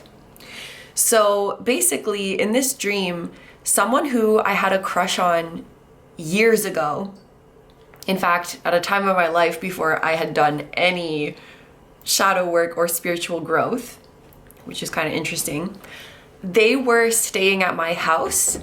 Not in like a, oh, my crush is coming over kind of way, but like they were a guest in my home. Like I was accommodating them. They were staying with me, and they stayed for a few days, and they were like nice and gracious, and everything was fine and pleasant. And then one day they just woke up in the morning and left without saying anything. And I was upset. And now that I'm awake from the dream, I'm like, yeah, that's a pretty reasonable reaction. Like if you've been accommodating someone in your home and then they just leave without saying goodbye or without saying thank you, like that's kind of rude. So I think you were right to be upset. But in the dream, I was like judging myself for being upset. And I was like, you should be grateful that they even showed up. Like, you should just be happy for the time you spent together, which feels very toxic positivity. Like, don't cry because it's over, smile because it happened. Like, it feels like that kind of vibe. And that was definitely a pattern that I used to have in my relationships, where if someone did me wrong or just did something that was not okay, I would tend to justify their behavior and even sometimes go as far to reason that, well, actually it was my fault. And actually I should just adjust my expectations and I shouldn't be upset and blah, blah, blah. So, you know, by default, I would kind of put things on me rather than call out the other person or accept that I'm reasonably upset. So if you resonate with this kind of pattern, that could be a confirmation that this is something you are leaving behind in 2025 that is not going to be coming back up in your relationships in 2026. And also, a message for some of you could be that it's okay to be upset with the way something ended. Like a previous relationship, I just saw 333 by the way. Maybe someone ghosted you, or maybe someone walked away from your life and you didn't really understand why, or the way a relationship ended just felt like unfair. And it's okay if you are upset by that. Maybe somebody needed to hear that message. But yeah, that was like a really interesting dream to have before I'm gonna do a love life reading. So in 2026, we're holding people accountable for their bad actions and not blaming ourselves for our reaction to the bad actions.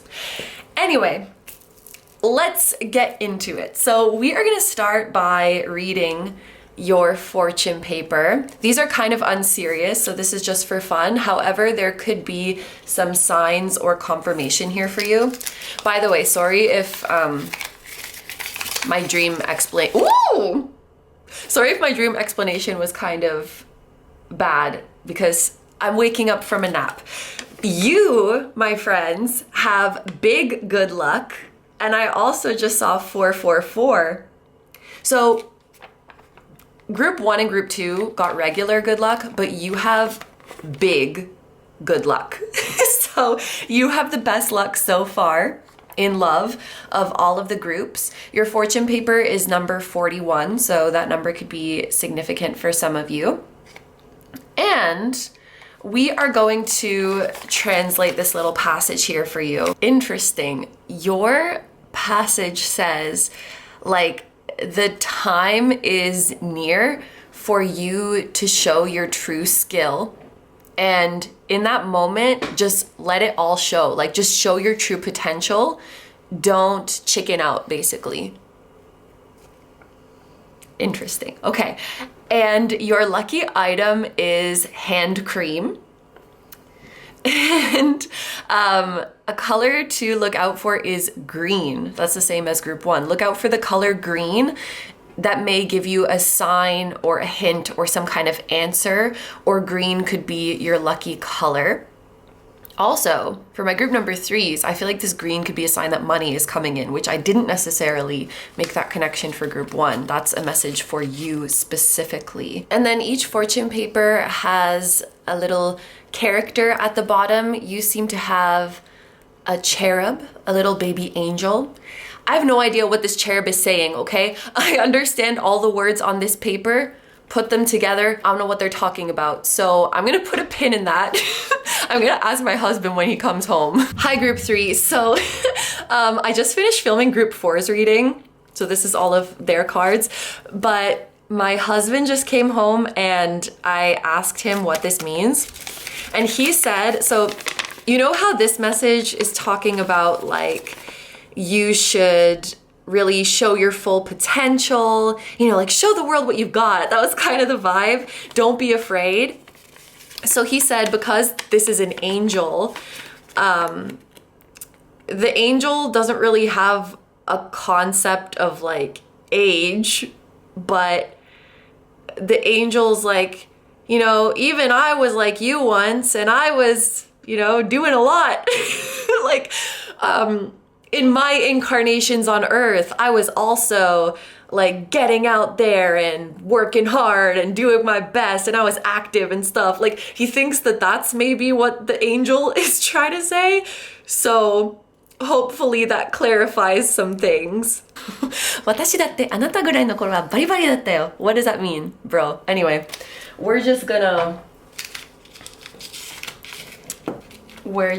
place the chair up here, but I wonder if that's a message for some of you. Like, you're reading the words that someone wrote or hearing what someone says and you're like, I don't get it. What are you trying to say? Like, anyway, let's get into your cards. So with these oracle cards, we are going to see the overall theme for you in love in 2026. And then we are going to get some personalized messages. So there will be a message for those of you who are currently single and you don't have a person of interest, for those of you who are single and you do have a person of interest, and for those of you who are currently in a relationship. And there will be timestamps if you want to skip over any of these, but of course you are welcome to listen to all of them. There could be messages or confirmations in various parts for you. Then we are going to see a timeline of events in your love life, starting from the beginning of 2026 through to the end. And then we will finish off with any messages and or advice that your guides want to give you.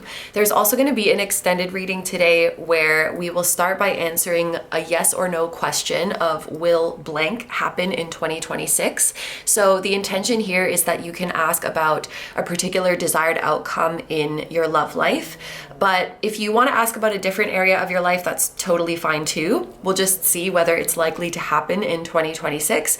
And if we get a no answer, then we'll see if it's possible to speed things up. And if so, how would you do that? Or if it's just meant to happen at a later time. Just saw 1111, by the way. Then we are going to see, speaking of which, a time of the year where you're going to be receiving a blessing, and what specific time of year that is, and advice for how you can make the most of that blessing. And then we'll also see a specific time of the year that could be particularly challenging for you in love or relationships, and some advice for how you can overcome that challenge. And then we will look at the longer term future beyond the year 2026. How is this story going to continue? And we will finish off with a message from your person, whether that is a current person or a future person you have yet to meet. So that's how our reading's gonna go. Thank you so much for being here, and let's get into it.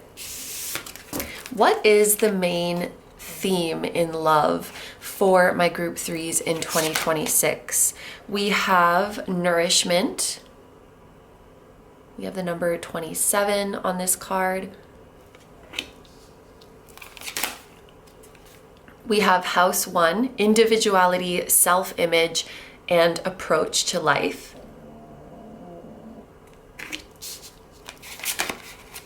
We have chemistry. There's a strong magnetic attraction here.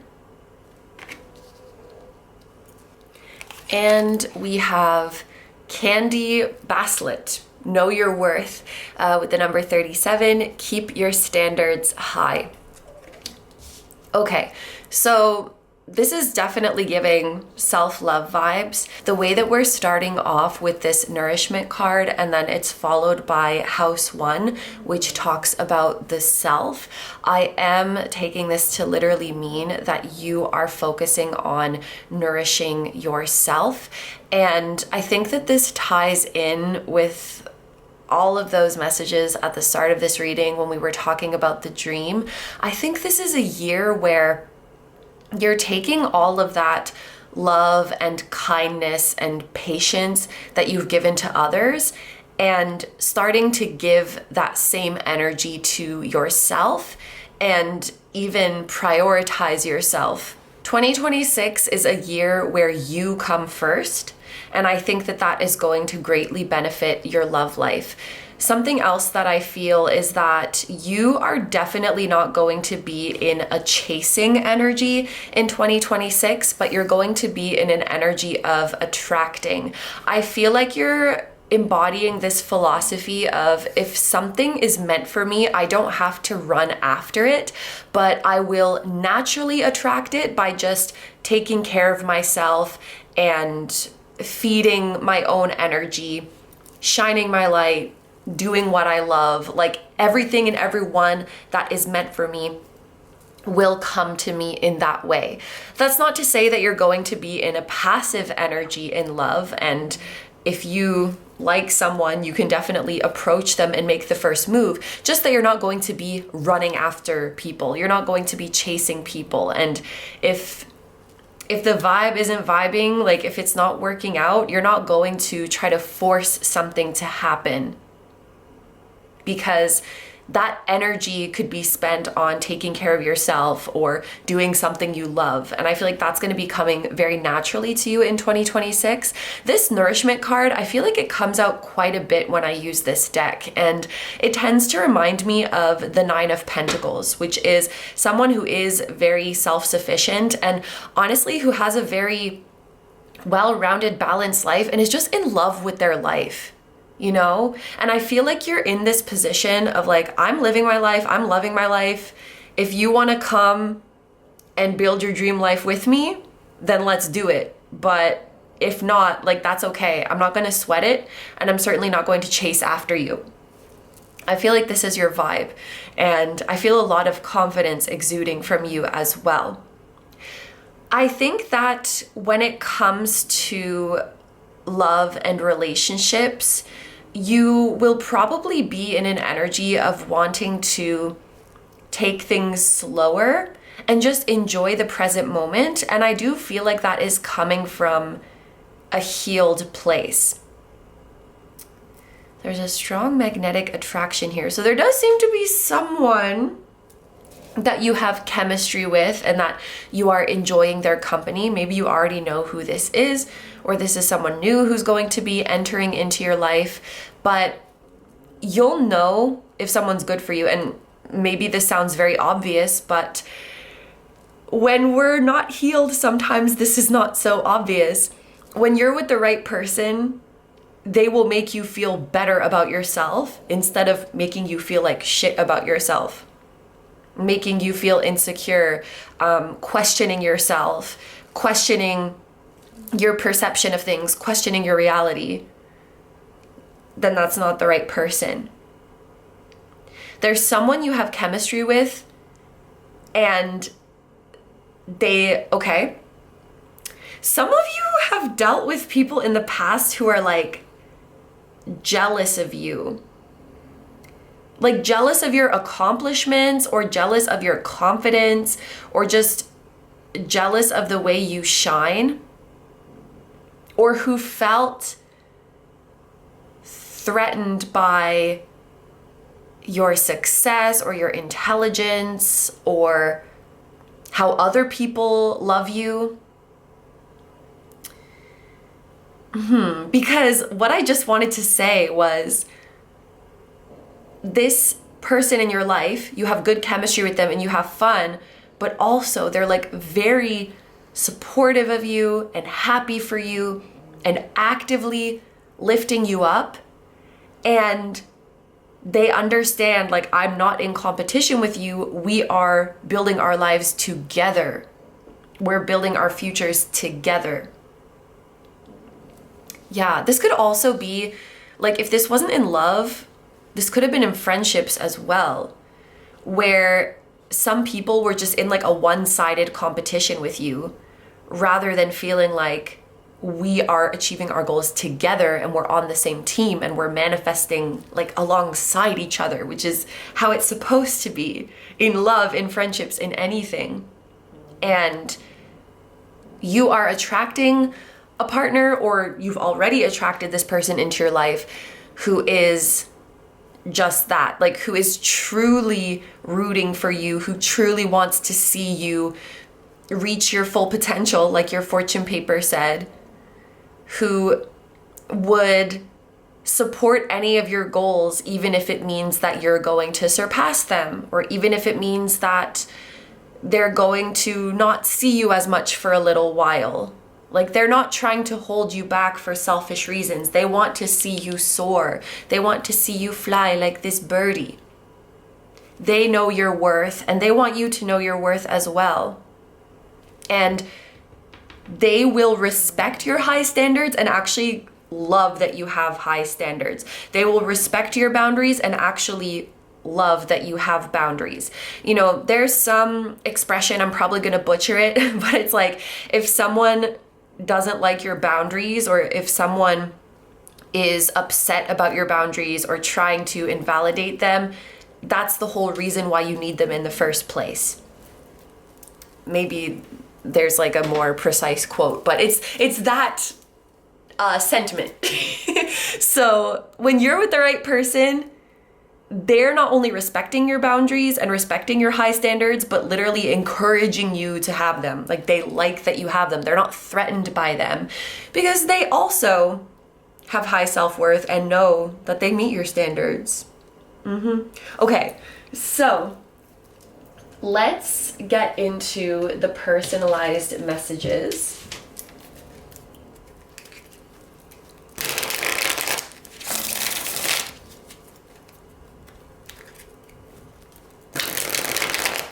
This is kind of giving power couple vibes, I have to say. Okay, so I'm gonna put up all of the timestamps for when the different messages start, and there will be clickable timestamps down below. We're gonna start with those of you who currently are single and do not have a person of interest. What can you expect in your love life in 2026? We have Temperance. Oh, this is beautiful. So in this deck in particular, you know, we would often see an angel floating in the air, and the angel is holding two cups and pouring one into the other. But this actually looks like the hands of two different beings. They are pouring into each other's cup. And I just saw 2244. I feel like that's such a beautiful message for my group number 3s, that you are manifesting a partnership where both of you have filled your own cups and both of you are pouring into each other. So there's like this beautiful feeling of reciprocity, which maybe you hadn't experienced in previous relationships. I definitely feel like you have been more of the giver in your previous relationships, and you have a lot to give. You have a lot of love to give. You have a lot of energy and attentiveness and time and advice and emotional support to give. And I think that in 2026, you're going to be meeting someone who matches that energy. A couple of things that could help you recognize this connection. Something that I often see with the Temperance card, and this is just kind of my personal interpretation, is when many areas of your life are woven together. So your love life journey could be interwoven with like your career journey or your study journey or your journey to personal growth, your journey to achieving a certain goal. It's like tied into that. So it's something that will find you as you're just going about your life and following your passion and aligning with your purpose. I also do see love stories that are long and that take a long time to unfold. So while you could be meeting someone in 2026, it's not likely that you're going to enter into a romantic dynamic with them right away. So this could be a situation where you start off with a different kind of relationship. Maybe you're friends first, maybe you're collaborators first, maybe you're just kind of acquaintances first, and you grow closer gradually over time. Temperance is not impulsive. Like, it literally talks about self-restraint, and it talks about like taking your time to really do something the right way. So it is possible that you meet this new person and your feelings for them are starting to grow early on, but it just doesn't seem like you're rushing into that romantic dynamic. I often do see with Temperance as well, like you meet and then you go through your own life experiences and then you come together. So it's not just about like, oh, time needs to pass, but it's about some life needs to be lived. We're going to have some life experiences. We're going to mature. We're going to sort of evolve and become different versions of ourselves, and then we get together. So this is definitely a thing that grows in the long term, but I do think that you are going to be meeting and recognizing this person in the year 2026. Another thing that this could indicate, because Temperance is associated with Sagittarius energy, this could be a relationship with someone who comes from a different country or a different culture. In some cases, it could be a long distance relationship, or you meeting this person coincides with traveling, relocation, something like that. Sagittarian themes. It could even be you meeting this person coincides with like your education journey, or it coincides with you progressing on your spiritual journey, with you seeking more spiritual knowledge, with you seeking personal growth. You know, it's that feeling of other areas of your life are woven into this love story. And this is definitely a very mature relationship. And I just heard for some of you, you're going to feel like this is the most mature relationship that you've been in. It feels the most mature and the most healthy. So even if things are going at a slower pace, it feels comfortable and you still feel confident about where you stand with each other. This is the type of relationship where you're not going to rush to get together and then it's going to fizzle out in a few months. It's like a foundation that you're building together brick by brick, and you're in it for the long haul.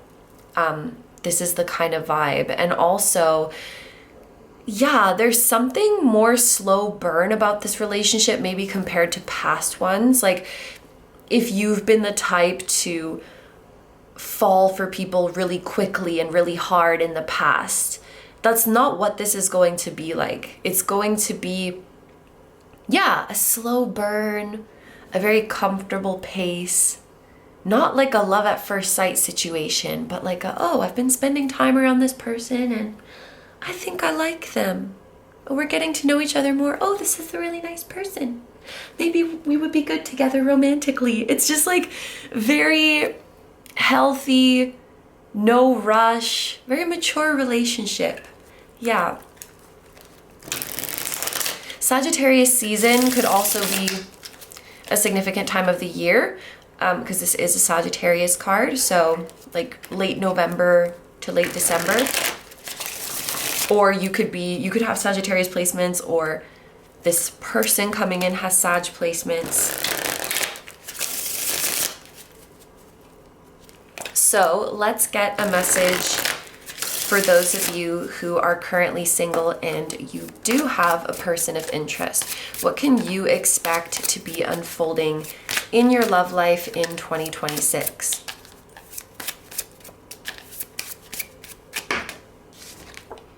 We have the Page of Swords. So you and your person are going to be having a much needed conversation. It could be, okay, there's a couple different ways I can interpret this. It could be that there is a very specific topic or a very specific issue, an elephant in the room, if you will, that needs to be addressed between you and your person that you've kind of been dancing around.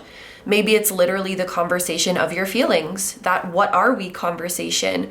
What are your intentions? Where do you see us going in the future? It could be something that happened in the past that needs to be talked about. Things need to be clarified. Something that you're definitely not going to bring into 2026 is like vagueness and assuming the other person's feelings and intentions.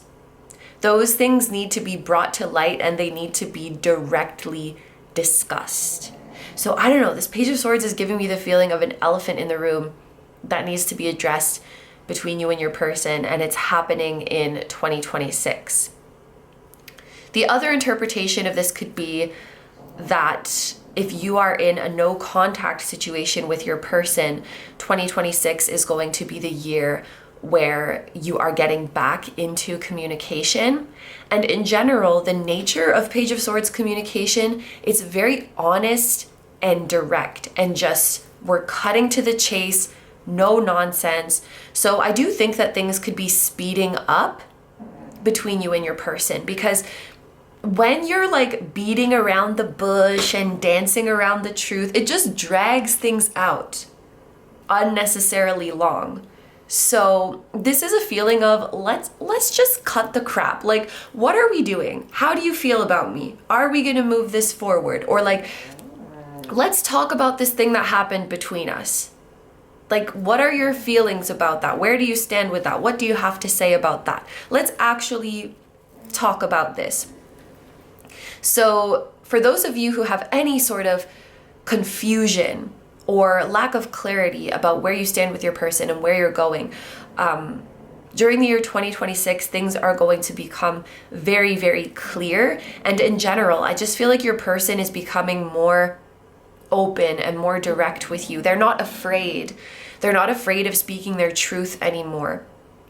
And I would say that there have been things that your person hiding from you is not the perfect word, because that sounds like they're keeping secrets, but just things that they've been reluctant to say out loud, or things that they've been reluctant to like answer you directly on. And I think they're just being a lot more clear with you in 2026. And I think you're also going to notice when you're communicating with your person that they're more present. I don't know why, but I'm getting the sense that in 2025 and maybe further into the past, they've been kind of distracted. Like when they're talking to you, when they're spending time with you, they're just kind of in their head. Maybe there was something else in their life that was stressing them out, or something that was, you know, weighing on them or draining their energy, and they just couldn't really be fully present with you. But you're going to notice in 2026 that they're a lot more present and like, I'm just thinking back to that message at the start of the reading where it's like, I hear what you're saying, but I don't get what you're trying to say. There's like a vagueness that has existed with you and your person that now it's suddenly becoming very clear what they're saying to you, very clear what they mean. Maybe they've just become better at communicating, or they've become more confident to express their feelings and to say what their needs are. I also feel like you're going to notice they've become a very good listener, and like they really understand what you're saying. I feel like there was a period where it's almost like you're speaking the same language, but it feels like you're not. Like we're not getting each other.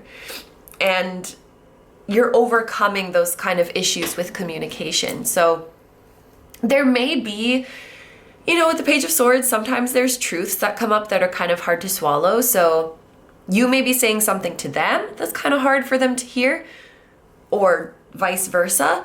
But ultimately it does strengthen your bond, and I think it makes you respect each other more. Like, thank you for telling me that truth. I know that that's not easy, but I appreciate your honesty. Like that's kind of the vibe.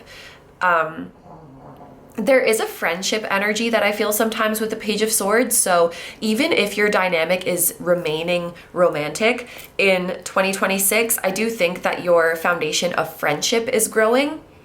For some of you, take it if it resonates, don't take it if it doesn't, but you and your person might decide mutually to be friends rather than like pursuing your romantic dynamic further. Just take that as confirmation if it resonates with you, but that's what I'm seeing for you. Okay. But yeah, definitely feelings of like clearing the air and getting rid of any heavy energy. There's no more skeletons in the closet, if you will. That's the expression, right? I don't know. I'm using a skeleton deck, so I felt like saying that. One of you could be writing the other a letter, because this skeleton has a paper plane and there's writing on it. like a, handwriting a letter.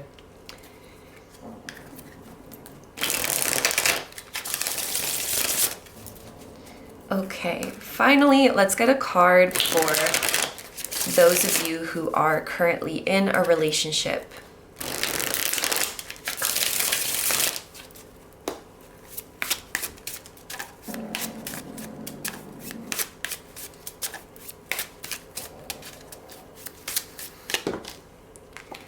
We have the Death card. Okay.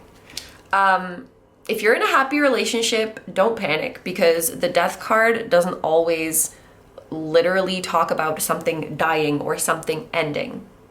It can also talk about transformation and rebirth, and it can talk about crossing a threshold that there's kind of no going back from, or just your dynamic is changing and it won't be the same again.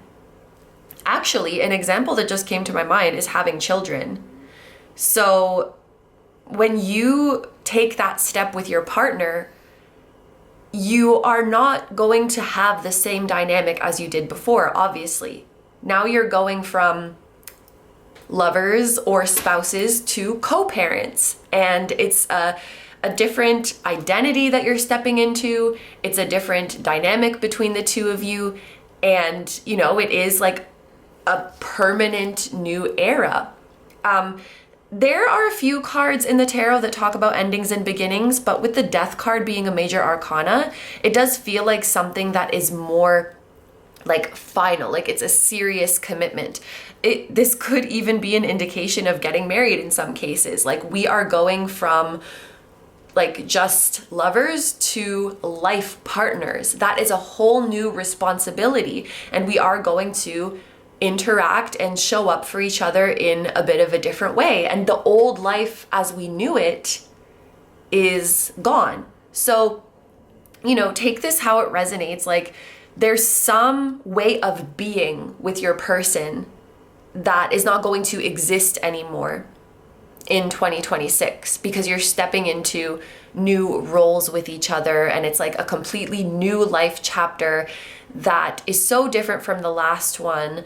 And it could be hard to navigate at times, but it's also such a blessing to be able to shed your old skin together and witness new versions of each other emerging and learn to love that new version. So if you are in a happy relationship, I would definitely take that interpretation. But if you are in a relationship that you are feeling like you don't want to remain in, or you have been like considering that this relationship could end, in that case, definitely the Death card could be an indication of that. So I really think it's up to each person watching this to determine what this Death card means for you, but it definitely does not have to be something like scary or dooming. The butterfly on this Death card, that is the symbol of transformation and rebirth. So I think for many of you, it could just be that your relationship is evolving into something completely different because of just the stage of life that you're at, because of this very big milestone that calls for you to be someone different. For some of you, it could be something that, like, in your relationship, it's more so happening to one of you compared to the other. That's also something that came through. Like, one of you is kind of going through an individual death and rebirth and transformation, and the other will be there as a supporter in that. But yeah, it will be up to your intuition, and also just living through the year 2026 and seeing how it plays out. But I definitely think that 2026 is going to be a very transformative year for you. This is making me think of Pluto. Ooh, this will be for my astrology people, but Pluto is hanging out, because this is like a Scorpio Pluto card. It is hanging out in the early degrees of Aquarius. So, okay, like for example, my husband has Sun and Venus in early degrees of Aquarius. So Pluto is going to be beating up those placements for quite some time. He will probably be going through some kind of big personal and relational transformations. It remains to be seen. But if you or your partner have anything in the early degrees of Aquarius, Taurus, oh shit, my ascendant is in the early degrees of Taurus. And my north and south nodes are in, oh God, okay. See, this is probably our energy too then. So, if you have placements in the early degrees of Aquarius, Taurus, Leo, or Scorpio, then Pluto is going to be activating those for quite some time, actually, beyond the year 2026. So you could be going through some really big transformations, and whatever you have in those, whatever placements you have there, it's going to be like a little bit different where and how you're transforming. But yeah, if you're like really into astrology and like, you know, your composite chart and stuff, you could see what Pluto's doing there, but something big is definitely shifting. Yeah. Okay. Also, Scorpio season could be significant for you. So late October to late November. But I think that is everything. So let's get into the deck that you chose, and we're going to look at the timeline of events.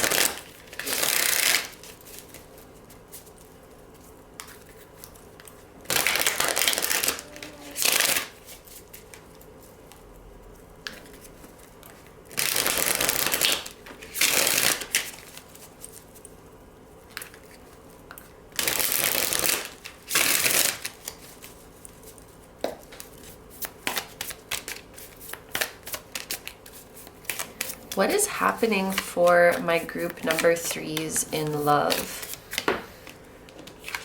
We have the Hermit.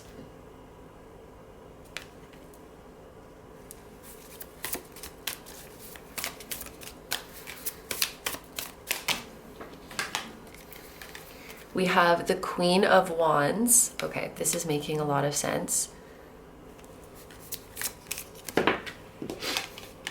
We have the Queen of Pentacles. Oh my gosh.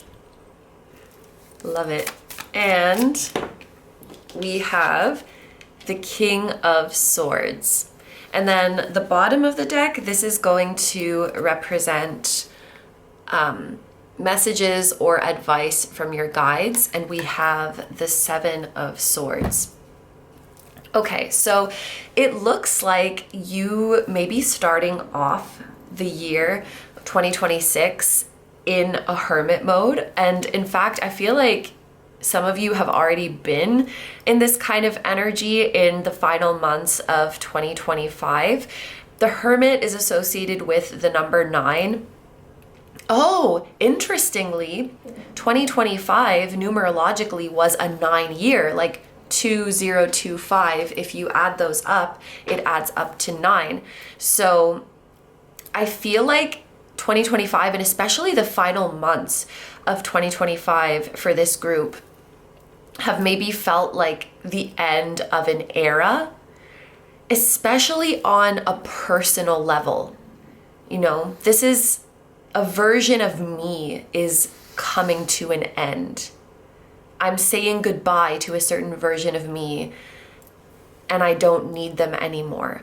I also got this strong feeling of learning who I am outside of relationships. So outside of how others see me, outside of what I do for others, outside of the ways in which I'm useful to others.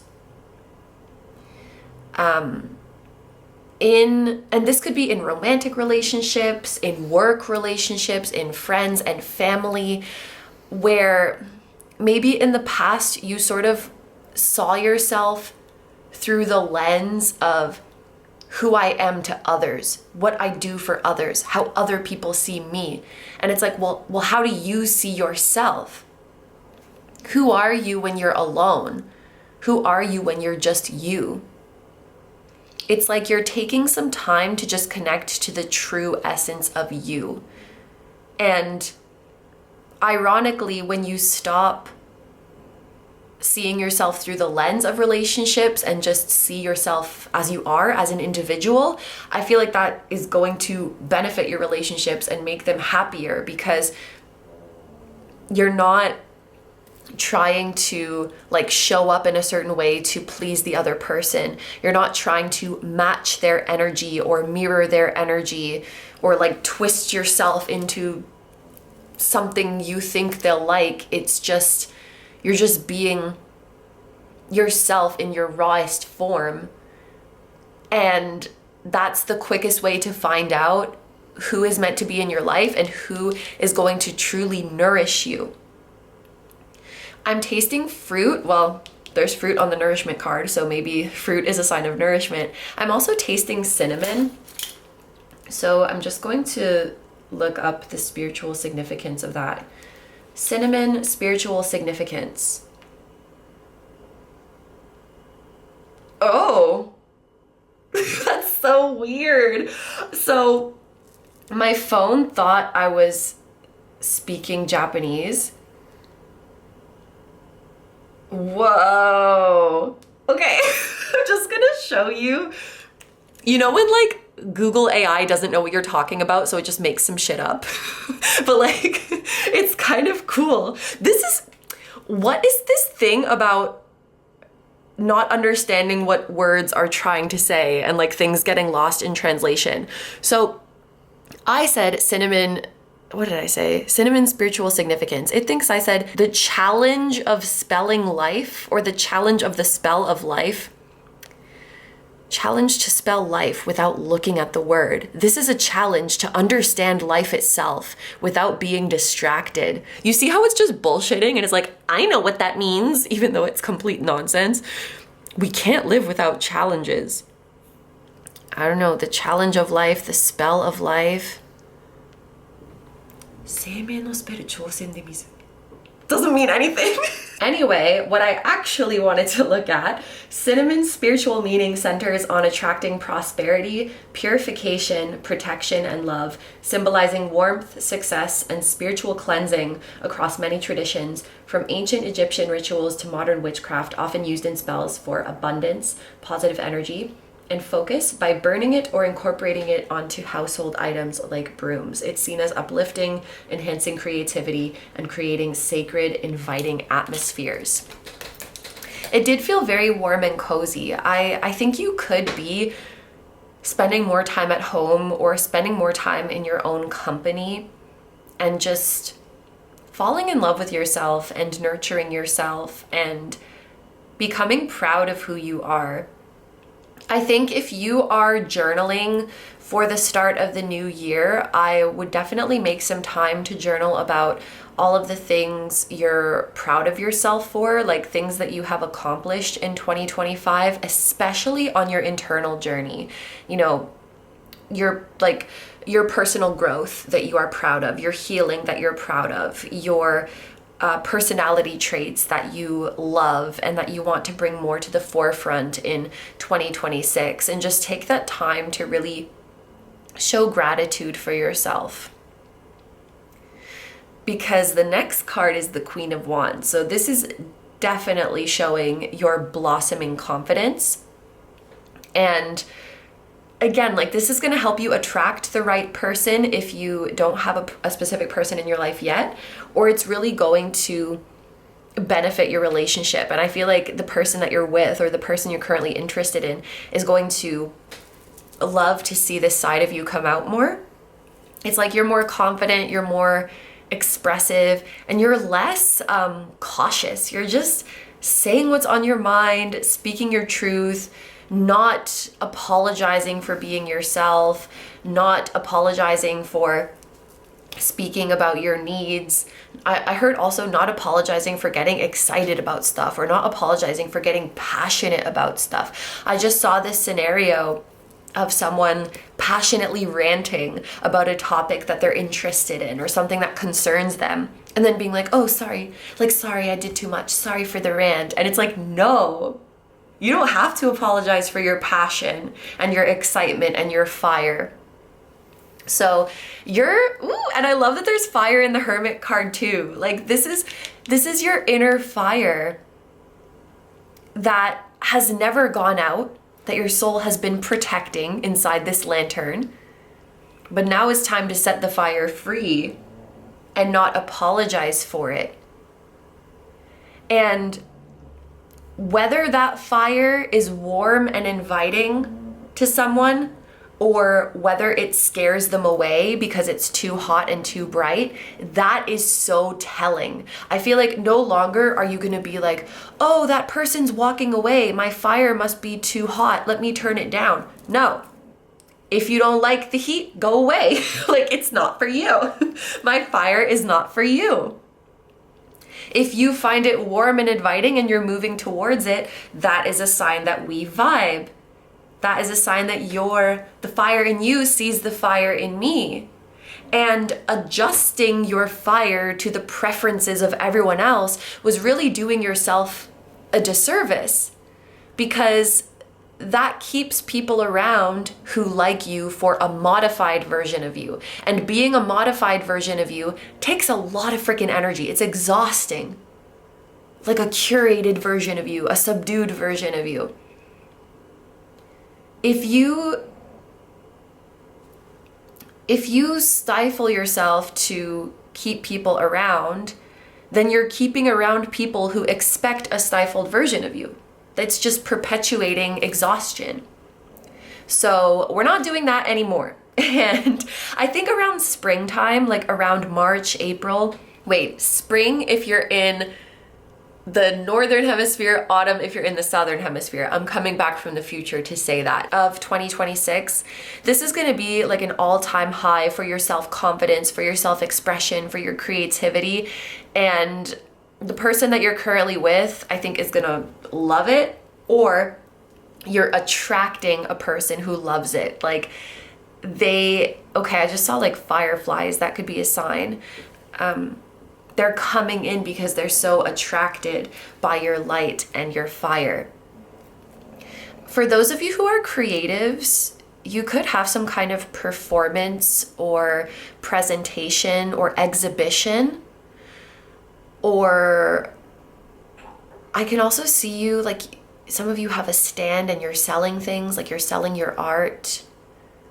You're at some kind of convention, or I think expo is the word. I don't know. Like your art is being shown and appreciated and maybe sold. Around the springtime, you could be having something like that. That is very important and that's very fun. And that allows you to meet a lot of cool people. Perhaps even a love interest. I don't know. But if you're creative, you're going to get a really cool chance to show your art, to have it be appreciated this year, probably early this year in 2026. So I think this is a year where you are going to be creating a lot because your energy is no longer getting drained out. Pardon my language, but your energy is no longer getting drained out to so many people who don't really matter in the long run.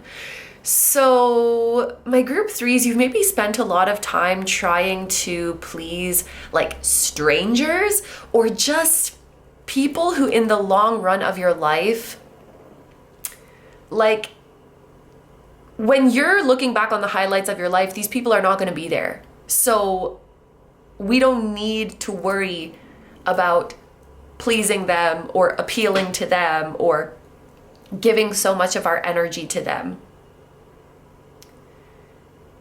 Some of you have been so concerned whether people like you and you don't even like those people. But anyway, we're not doing that anymore in 2026, and all of that energy is going back to you, and this allows you to create and produce so much more. That cinnamon was talking about abundance and prosperity, and this is what we see in the Queen of Pentacles. I think around autumn, if you're in the northern hemisphere, spring, if you're in the southern hemisphere, you're going to see a lot of abundance coming in for you, and feel like feel like for the first time ever, or for the first time in a long time, your true essence, not what you think people want from you, not who you think you're supposed to be, your true essence is being seen and being appreciated.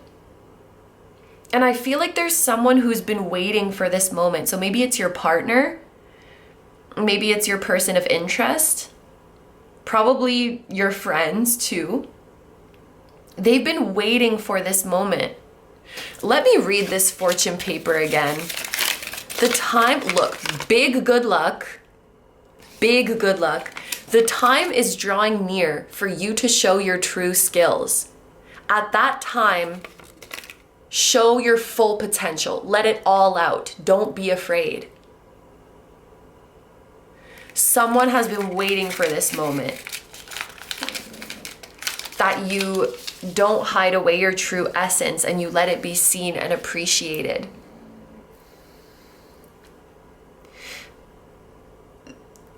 Some of you feel like there's certain parts of you that you haven't fully shown. This is making me emotional.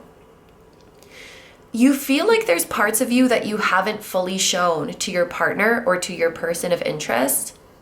You're like, what would they think if they saw this part of me? They know it's there. Group 3, they're observant of you. They're intuitive. And they've seen glimmers of that part of you. And I feel like you've stressed yourself out thinking like, if I turn myself all the way up and I just show exactly who I am and I show this part of me, like, what if they don't like it? What will they think? Meanwhile, they already know that part of you is there and they've been waiting for you to show more of it. Yeah, like you're here thinking, what will they think? And they're like, I already know. And give me more of it. And I definitely feel you have friends in your life who feel the same way. They're like, finally, the world can see the version of you that I've always seen and that I've always known and loved. So I feel like earlier in the year is when that first spark of your true self starts to come out and be expressed. And later on in the year is like when it really starts to solidify and be seen by the world. And the version of you that the world sees and the version of you feel on the inside is finally matching. Or for some of you, I know maybe not all of you watched this part, but with the Page of Swords, we were talking about some elephant in the room that needs to be addressed. And maybe it's something about your identity or something about who you truly are. And you're like, you know, I've been seeing this person, I've been dating this person, I have to tell them. And you tell them and they're like, I know. Like, I know and I love you. So yeah, early on in the year, it's like you're starting to really be proud of who you are and express it. And then later in the year, it's being really like solidified in the 3D somehow. Now everybody recognizes you as how you truly feel on the inside. And I mean, your partner and your person or people of interest, like they've always recognized it, but I feel like now they're just so happy that you are expressing it and letting it be seen. And then we have the King of Swords. So I feel like you're gonna finish off 2026 feeling really inspired, and it seems like you have a million ideas in your head of what you want to do. I thought it was interesting that we had the number 27 here. It was making me think of 2027. So like you're living through 2026, you're thriving, but it's like you're already thinking about 2027 and beyond and what you want to accomplish. And I kind of wonder, because like, look at this chemistry, look at this power couple. They're like pondering something together. And this King of Swords, for some reason, it's very much giving brainstorming to me right now. So I feel like this is you and your person, like this new person who's coming in, or you and your partner are like brainstorming about what, like the ass you're gonna kick in 2027. Like what you're gonna create, what you're gonna accomplish. And even if you're not directly collaborating with each other, which you actually very well could be, I think that you're definitely super involved in each other's like brainstorming processes and creative processes. So let's say you have completely different jobs, like not related to each other at all. I still feel like, you know, you have like your meetings at dinner time. You're like, okay, what happened at work? And like, what's the next move? Where are you going to take this next project? And like giving each other your insights and your advice. And I think you really appreciate each other's feedback. And I think your intellectual connection is really, really nice. And it's going to thrive. Oh, I'm so excited for you, group 3, because your intellectual connection and like your exchanging of ideas and your capacity to collaborate with each other, I could like get up from my chair right now. I suddenly just got hit with this wave of excitement. Like your capacity to brainstorm, share ideas, theorize with each other, collaborate with each other, it's gonna skyrocket when you are confident and unapologetic about who you are. Because I feel like this filter you used to have of like, wait, is that dumb? Wait, is that weird to say? Wait, am I getting too excited? Like that's gone, and you can just express yourself the way you actually want to. I feel like group 3, you're weird, and your partner or your person is also weird. And so let's just take off the masks, you know? Like, and I mean weird as a compliment, by the way. But I know none of you watching this are taking it in a bad way. And the more you start to let that show, that's gonna make your person, your partner, more comfortable to let out their weirdness too. So, yeah. With the 7 of Swords here, I mean, this can talk about inauthenticity, it can talk about deception, it can talk about wearing a mask, and I feel like that is definitely a theme that fits for this group. I do find it interesting, well actually, like not everybody would have heard this message, but we were talking a lot about like Aquarius and the early degrees of Aquarius, and then here we have a moon in Aquarius, and man, I wish I had my Moonology deck. It's in Canada, but there's a moon in Aquarius card that says, show the world the real you. So that matches perfectly for you. I think your advice, well, the advice from your guides to sum this all up is like, just no more hiding, like show the world the real you. And also, I think that like if you currently have a person in your life, you've maybe made assumptions about each other because you've both been holding back.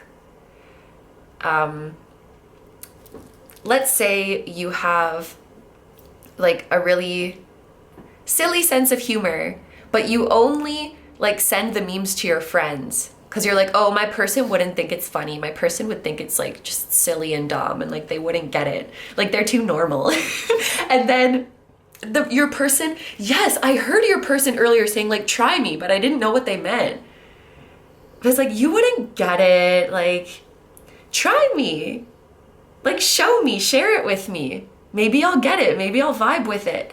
Or like, I don't know, maybe you create something and you're like, oh, my person wouldn't like this because it's too niche, it's too out there, it's too unconventional. And your person is like, try me, just show it to me. I feel like this is a year of showing your person or showing your partner or partners like the parts of you or your creations or your ideas that you had previously judged as like too weird, too unconventional, too niche, too out there, too woo-woo, whatever. Like they wouldn't get it. Like just try, because you'll be surprised. And that's gonna make them, whatever you share with them is gonna make them more comfortable to take their mask off more as well. So this is a year of just like stripping back the layers, and this is the most sustainable way to be, because any level of like masking yourself is tiring. And if this is a person you're going to be spending a lot of time with, or possibly even spending your life with, like you can't be like walking on eggshells, wearing a mask. Like You can't. You gotta just let loose and be yourself. You know, it's straightforward, it's simple advice, but it's so important. Yeah. Wow, that got quite long. Thank you if you've watched this all the way to the end. And now we are going to go into the extended, where we're going to answer a yes or no question of, will it happen in 2026? And we are going to see a specific time of the year where you will be blessed in love, and a specific time of the year where there might be some challenges and how you can overcome that. We'll look at the longer term future beyond 2026. Definitely seems like my group 3s are future minded, so we'll see where the longer term future is going to lead you. And we will get a message from your person, whether they're in your life yet or not. We will be channeling a message from them. So if that sounds good to you and you'd like to join me in the extended, I will have that link down below in the description as well as in the pinned comment. There's a few different platforms where you can access the extended reading, so feel free to choose whichever one works best for you. There's one-time purchase options, so just this reading. There's membership options where you get all of the extendeds every month. If you are considering a membership option, I just ask that you carefully read the description of the different levels so you know exactly what you're getting. But I'm super grateful to everyone who considers that option. If you're going to leave the reading here, thank you so much for being here. Thank you so much for letting me read for you. I hope you have a wonderful day or night whenever you're watching, and I wish you all the best. Please take good care of yourself, stay healthy. Don't forget to like, comment, and subscribe if you feel like doing that. If you enjoy my content and you like to find me elsewhere, I'm going to have linked down below my tarot reading Instagram, my personal Instagram, my memberships where you can watch all of the extendeds. There's also a membership level with full length pick a card readings, so that will be down below, and my music channel, which includes the intro song of this video. That is an original song. I'll also have my latest release linked down below. Thank you guys so much for supporting me, my channel, and anything I do. I really appreciate having you here, and I'm sending so much love to you, your higher self, your person, their higher self, your spirit guides, your spiritual teams, and all of your loved ones, both here on earth and in the other realms. And I will see you guys in the next one. Bye-bye. Hi, number 4s. So if you guys chose the fortune paper with the light blue goldfish kimono, this is going to be your reading all about your love life in the year 2026. I have to talk about a very interesting synchronicity. So when I was filming the intro of this reading, I was talking about how I'm going to show each group a random card, and there's one group that has a quote-unquote challenging card, but that doesn't mean the reading's going to be negative or anything. And of course that was your group. Your random card was the 5 of Pentacles. But not too long ago, I was filming a different reading called Who is Thinking About You and Why? And I said the exact same thing in the intro, that one of the groups has a challenging card, and it was group 4, and it was the 5 of Pentacles. So this is the second time in a very short period that group 4, the same group gets the same random card. And it was also like a relationship reading. So maybe if some of you watched that group and then you were drawn to this one, that would be a really cool synchronicity. For some of you, you may feel called to go check out that group and see who's thinking about you. There may be a message for you there, but I just wanted to mention that. And then, of course, when I'm filming the intro, I reveal the random card as a 5 of Pentacles, and I'm like, holy crap.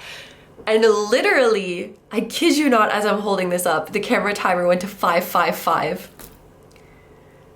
And then Yumi got up and started like barking. If you go back to the intro of this reading, you'll hear the moment she gets up. When I reveal your 5 card again, camera timer hits 555. Yumi gets up and starts like walking around. It's yeah, it was a really cool synchronicity, and maybe this group of this reading and group 4 of that other reading are related in some way, just saw 222. And maybe there's a really big shift happening for you, because 5 is a number of change, of big changes coming. So anyway, I just wanted to share that with you. I thought that was really interesting, and let's get into it. So we're going to start by taking a look at your fortune paper. These are kind of unserious. They're just for fun, but there could be messages or confirmations in here for you. So your fortune paper is number 16, and your good luck rating is like, you're gonna be lucky, but in the future. So like right now, things might be kind of uncertain, but you will have good luck in the future. Let's read this passage for you. So it says that, and I'm going to be translating this on the fly, so please bear with me. It's basically saying you are someone who puts your all even into small tasks, and this is going to attract your person. It actually says in this passage, that person. Like maybe you already know who this is talking about. They are going to be attracted to this version of you who really gives your all even into the small things. They're saying this version of you is beautiful. Like they love that about you. And it goes on to say, give it your all even when no one is watching. Because someday they will be watching. I just added that to the end, but your good luck rating is that you will be lucky later on. So right now you might not feel very lucky. You might feel like your efforts are not being noticed. You might feel like your strengths and your admirable traits are not being recognized. You may feel like a certain someone is not noticing or looking at you, or people in general, but they will be looking. So keep going and keep giving it your all, even when no one's watching. Your lucky item is perfume, and the color to look out for is blue. So look out for the color blue. There might be a sign there for you. I'm actually just looking up, and there's a blue pen and a blue journal on my table in front of me. Interesting. And blue is also related to the throat chakra, communication, self-expression.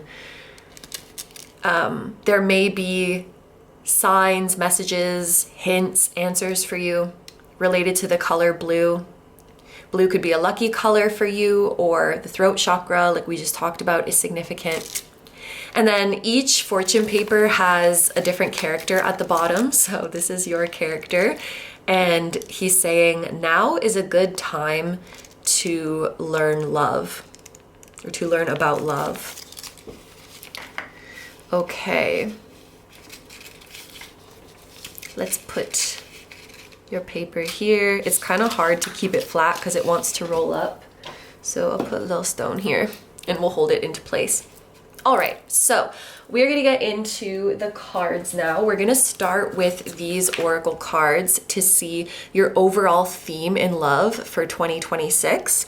We are gonna also get some personalized messages. So there will be a message for those of you who are single without a person of interest currently, for those of you who are single and you do have a person of interest, and for those of you who are in a relationship. And there will be timestamps to skip ahead of the different parts, but you are very welcome to stick around and listen to all of them. There may be little messages or confirmations for you in various messages.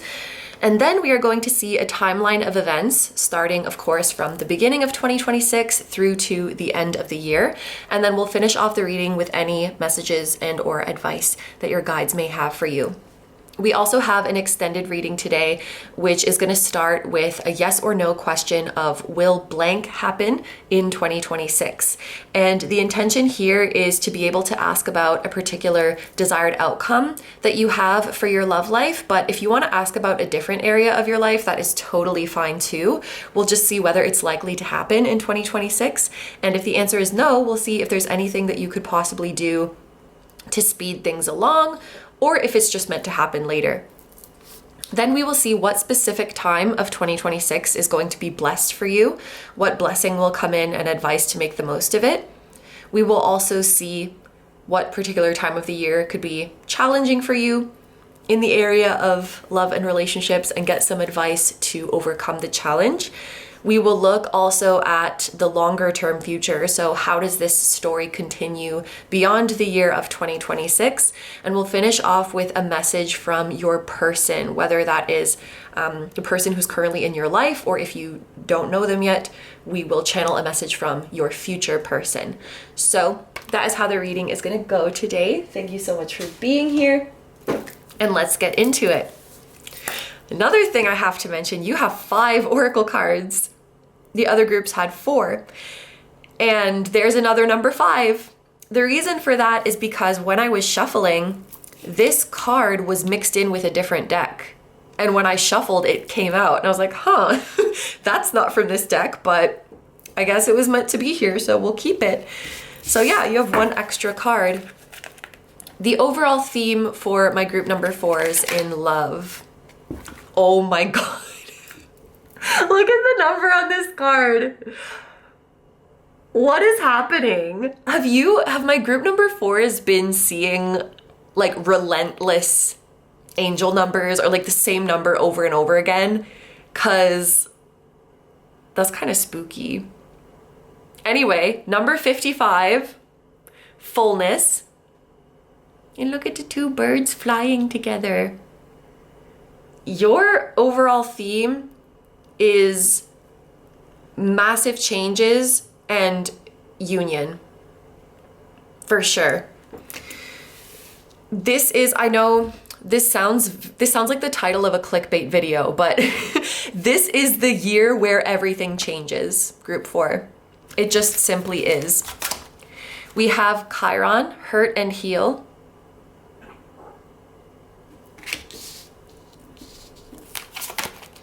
Unrequited love. There's not enough attraction or chemistry to keep this relationship going.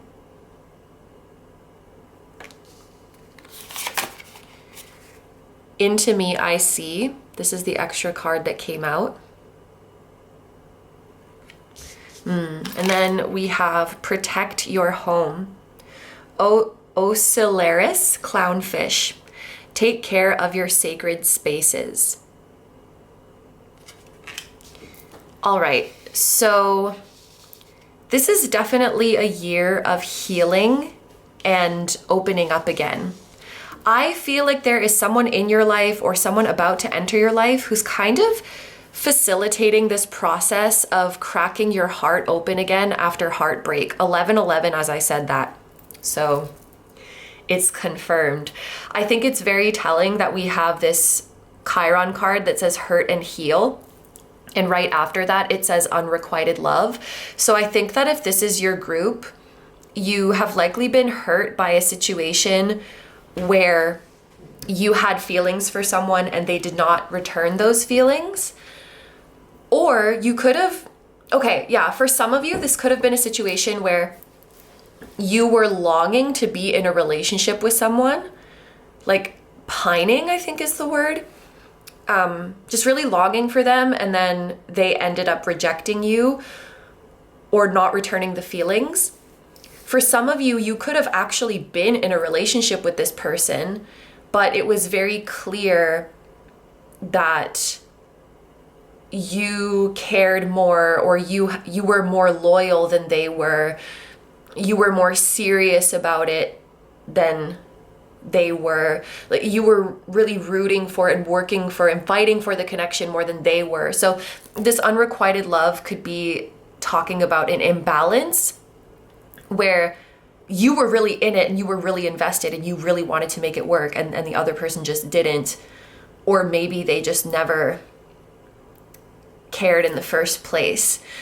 In some situations, you were maybe like led on by someone, because I'm getting the feeling that it's like you really opened up to someone and you exposed your heart to them. You gave them your heart and they were just like, and threw it away or stomped on it or something. And maybe this is kind of a weird way to interpret the clownfish card, but I was thinking about someone kind of feeling like a fool, you know, like a clown. Like I was foolish to trust you, or I was foolish to open up to you. I should have seen all along that you didn't feel the same way for me. So, you know, for some of you, this could be like a situationship that it ended up that the other person wasn't able to reciprocate after you poured so much into the connection, or some betrayal that you've gone through that just left you feeling silly. Or maybe you felt silly that you got your hopes up so much for connection and then it didn't turn out the way you wanted it to. And I think that if this is your group, this has probably led you to go through a period of your heart being closed off. And I think 2026 is the year where you are healing and your heart is cracking open again. It says this is a very good time to learn about love and to stop seeing love as your reward after healing, but to actually see love as the very thing that will heal you. I think someone is helping you to learn that this year. Okay, so let's get into the personalized messages.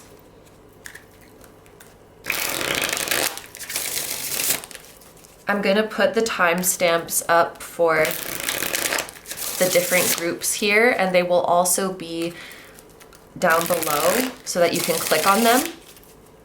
Once again, I do welcome you to stick around and listen to all of the messages, because you never know what could be a sign or a confirmation for you. But we're going to start with a message for those of you who are currently single and you don't have a person of interest.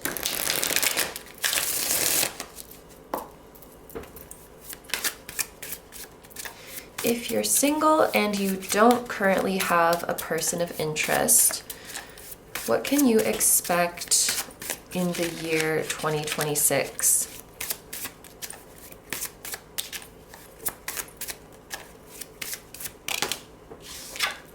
We have the Three of Pentacles. So there's a couple different ways to interpret this card, but it definitely seems like you would be introduced to your person through a third party, a mutual someone, especially through work, studies, or creativity.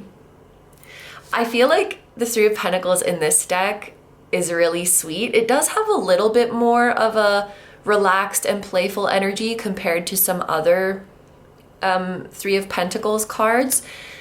And actually, this may be a message for your career. I know this is a love life reading, but there may be a message here for some of you that your career environment is about to become a lot more relaxed and playful and happy.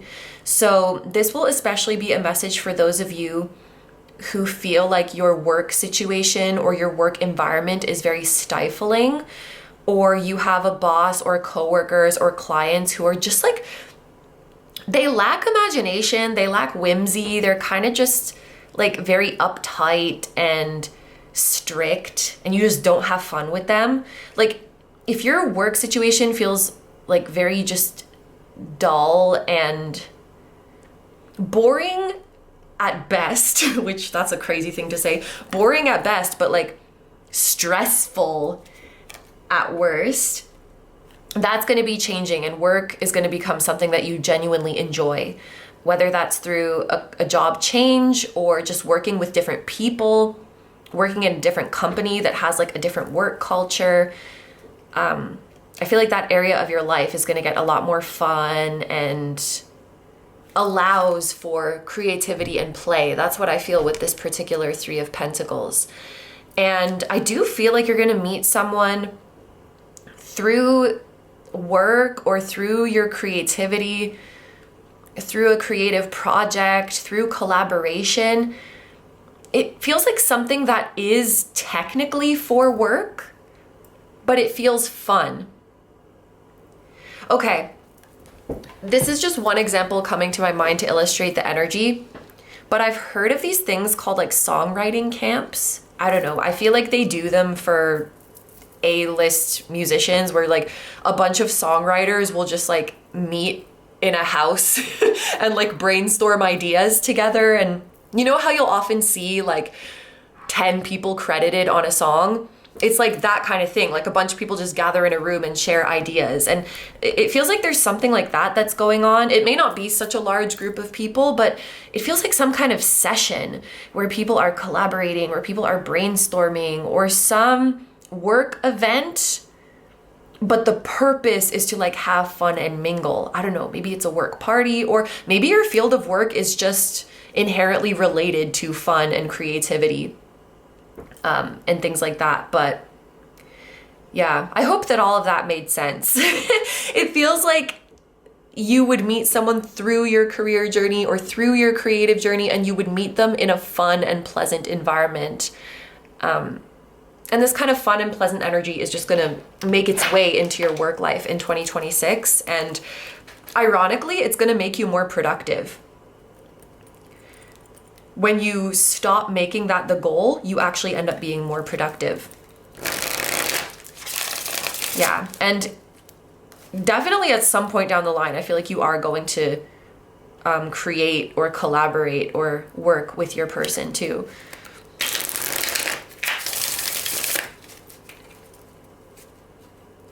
Wait, I have to check something. I'm going to pull up the 2026 ephemeris because this card, the astrological placement associated with it is Mars in Capricorn, and I have a feeling that Mars might be in Capricorn at the start of the year. Yes, it is. Mars is going to be in Capricorn, and actually when I'm filming this, it already is, until January 24th. So like the first 3 weeks of January could be significant for some of you. Maybe like a career blessing is coming in at that time, or maybe you're meeting your person around that time.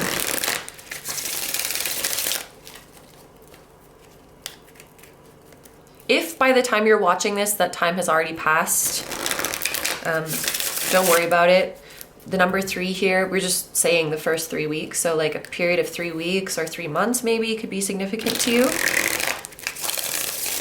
But let's get our message for those of you who are single and you do have a person of interest.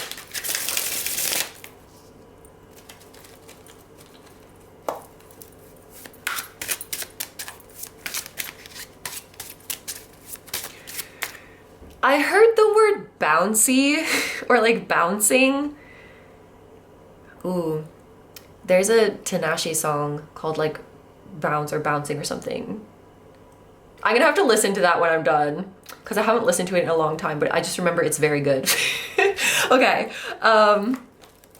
Anywho, that could mean many different things. Honestly, my first thought was just like someone has a bounce in their step, like they're really happy. So maybe something's going well with their person. But you know, there's a lot of ways to interpret that.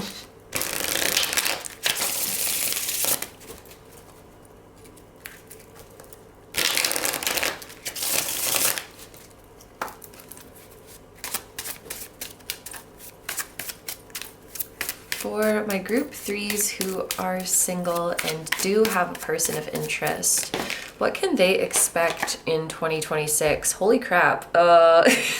We have the 4 of Wands. So, oh my God. As I'm showing you this card, when my camera wants to like focus on something, it puts a square around it. It wants to focus on this. The fullness card with the 2 birds flying, with the number 55, like big changes, wishes coming true. The 4 of Wands means your wish is coming true with your person. The 4 of Wands indicates divine union, manifesting your desired outcome. It can indicate marriage or weddings, as you can see here. Of course, take that if it resonates. Some of you could be marrying your person in 2026, or getting engaged, or just committing to each other. This is just a happy and joyous and harmonious union. So it can also indicate a happy domestic life. So for some of you, you could be moving in together, or you are spending a lot of time in each other's homes and feeling more comfortable and more like you can be yourself around each other than ever before. I would say that the year of 2026 is largely going to be harmonious between the two of you. Even if there are some challenges or conflicts that pop up, you can solve them with love. But for the most part, I feel like you're going to be extremely compatible, feeling at home with each other, and really carving out a meaningful and permanent place for each other in your lives and in your hearts. Yeah, I don't have much to say more about this card just because it's so straightforward. It's like you're coming into a happy union and your wishes are coming true. So that explains why I was feeling the bounce in my step.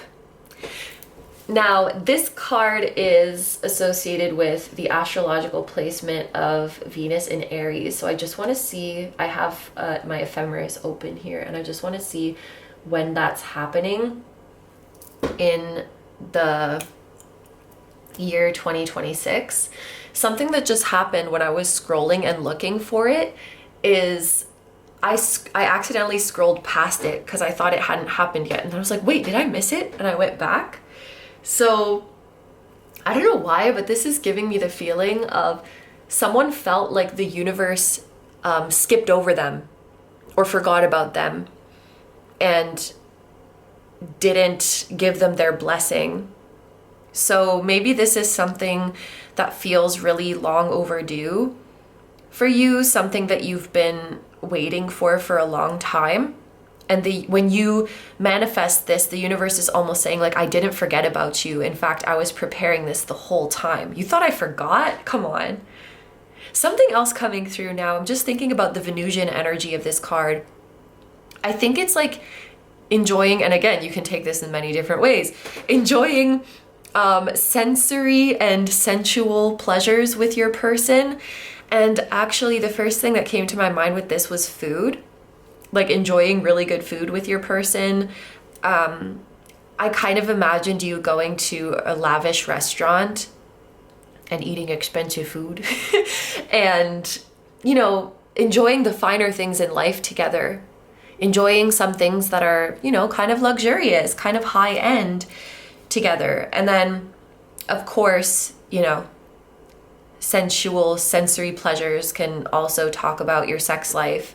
So, you know, take that if it resonates. I know that's not everybody's cup of tea, but you could be enjoying a really intimate physical connection with your person and feeling like that really strengthens your bond and feeling more like uninhibited in that area of your life, getting to know each other more on that level.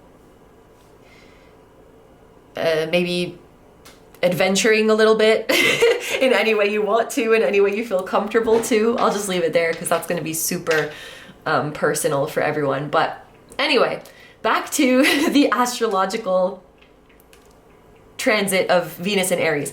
So that's going to happen. What did I just do? Oops. I just clicked on something and a window popped up and I don't know how to make it go away. Okay.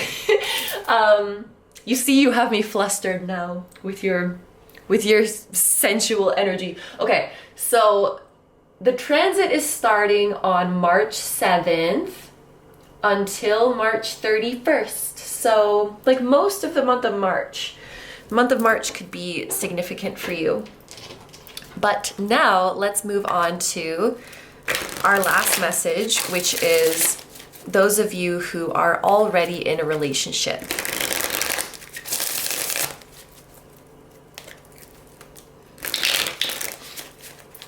My group fours who are already in a relationship. There's something that you and your partner are gonna be at an impasse. Like, you're not gonna see eye to eye, and it's gonna take some time for you to, I'm hearing like negotiate with each other.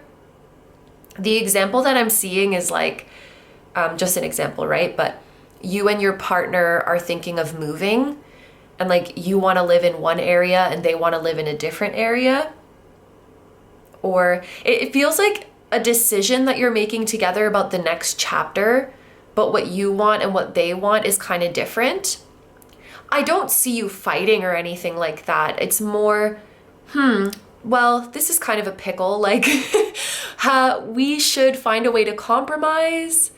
We should wait until we find an option that we both like, which could take some time. Yeah, imagine like you're looking at houses together, and then you get shown a house and you're like, oh, I like this one. And then your partner's like, no, I don't like this about it. And then you see another one and your partner's like, I like it. And you're like, no, I don't like this about it. And so, it's kind of tiring because you're like, okay, either one of us has to adjust our criteria, or we just keep looking at houses until we find one that we both have no issues with, which could take a long time. So again, it's not like you're arguing with each other, but there's just, feels like there's something that you can't really totally agree on, and it might take a while for you to reach a decision. The other example coming to my mind is planning a wedding. Like, you want it to be this way. You want, like, one of you wants a big wedding, one of you wants a small wedding. It's like, there's something like that you're kind of, you have to work together to see who can compromise on what, or let's wait until something else comes up that we both like. I don't know. I just got a feeling like that out of nowhere.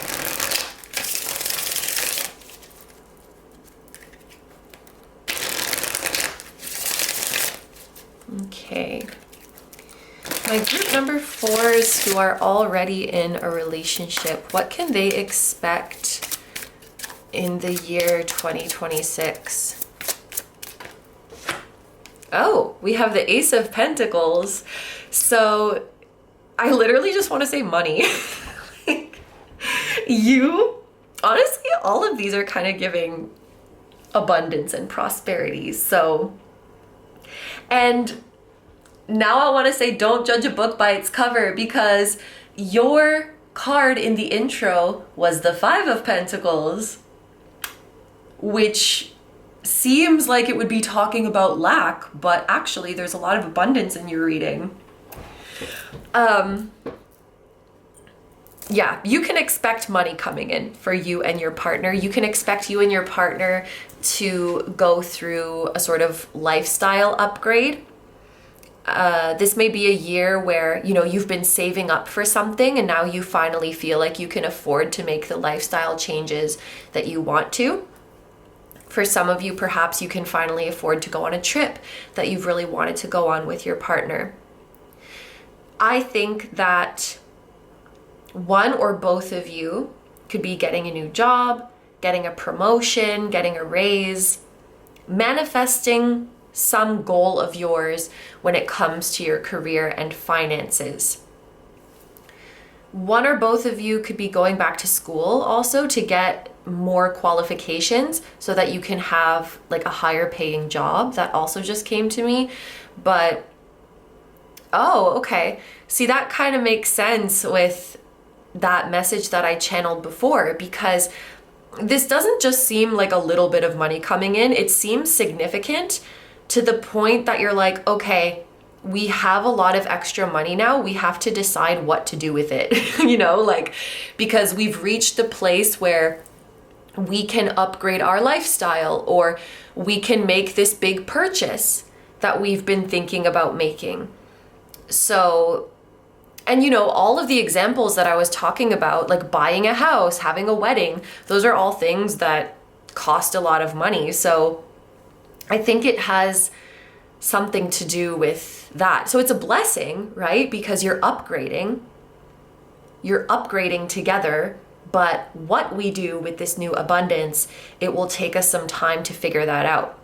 So you may not be living lavish right away in the year 2026. You're still kind of planning for the longer term future. But yeah, I think you're about to start living a lifestyle together that is exactly what you wanted, or that is much closer and really, oh, I just saw 3333. That's the number of the Empress. Is much closer and really heading into the direction of the life that you wanted to live with them. I also just heard vision board. So you or your partner or both of you, like if you've made a vision board, or if you have talked about like what you want to manifest together, especially when it comes to abundance, I think you're going to start to see those things really taking shape in your physical reality.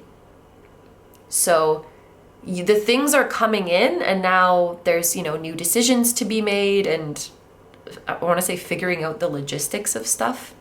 Sure. But it's all good. Like, it's all a blessing. So congratulations. I feel like you both have worked really hard, and there's maybe been periods in your partnership where like you were doing super well, and then they were doing not so well, and then they were doing well and you not so well, but you supported each other through it. And now I feel like this year, it's like you're both doing well at the same time, and you're both manifesting abundance together. So that's very beautiful. And in terms of a time of year that could be significant for you, I want to say autumn. So,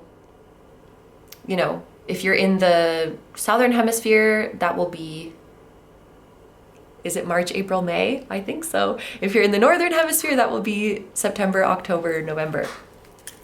But now let's get into the deck that you chose at the start, the Tarot of the Divine. And we're going to look at a timeline of events in your love life from the start of the year to the end.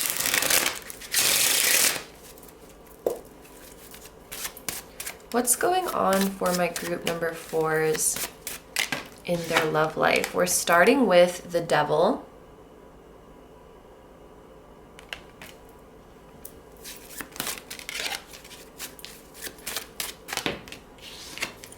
Then we have the Hanged Man.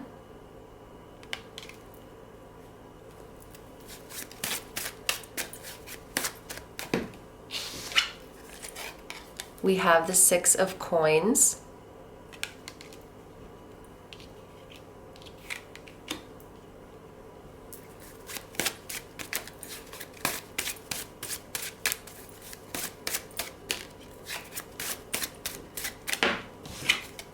And we have the Six of Wands. This is weird because like the zodiac signs associated with these cards, they're actually coming out in order as they would appear throughout a year. You know what I mean? Like Capricorn, Pisces, Taurus, Leo. That's literally chronological order of like, because Capricorn season is at the start of the year. And then, you know what I mean? They're all in order. That's super funny. Okay, so we're also going to look at the bottom of the deck. And this is going to be the message or advice from your guides. And we have the Two of Wands. This is funny to me as well because maybe not everyone would have heard this message, but we were talking about like you and your person, you and your partner being of different minds about something. You have to make a decision together. And so to see this person with, they have a shared body, but two heads looking in different directions. It's like, we have to make this decision together. We have to start moving together. I do feel like you and someone else are becoming a unit by the end of this year. And for many of you, that's going to be like, you're in a committed relationship. So you have to kind of merge your lives. Why was that so hard for me to say? Merge your lives together and make decisions together. And, you can't just make your individual decisions in a vacuum anymore because they directly affect your person. And that might be something that's kind of hard to get used to for a while. For some reason, I'm seeing an analogy of two people who live together, but they only have one key to their house. So they have to they can't just go out and come back as they please. They have to coordinate, like, okay, I'm going out and I'll be back at this time so that I can give you the key so that you can go out. When you merge together with your person, you can't completely move in freedom anymore. And there may be some period that takes getting used to. And so maybe your guides just want to give you a heads up of that. And especially if you've been single for a long time, I feel like you can kind of forget what that's like to be in a relationship and oh shit, I have to consider this whole other person in everything I do now. But you'll get used to it. It will be a period of learning, like this character says. But I also, when I said you're becoming a unit, I also thought of business partners or a creative unit, a duo of some kind, like a Daft Punk situation. Why did I say them of all duos? Whatever, maybe they're significant, the two dudes who wear, what did they wear? They wear some kind of masks or something. Did they break up, by the way?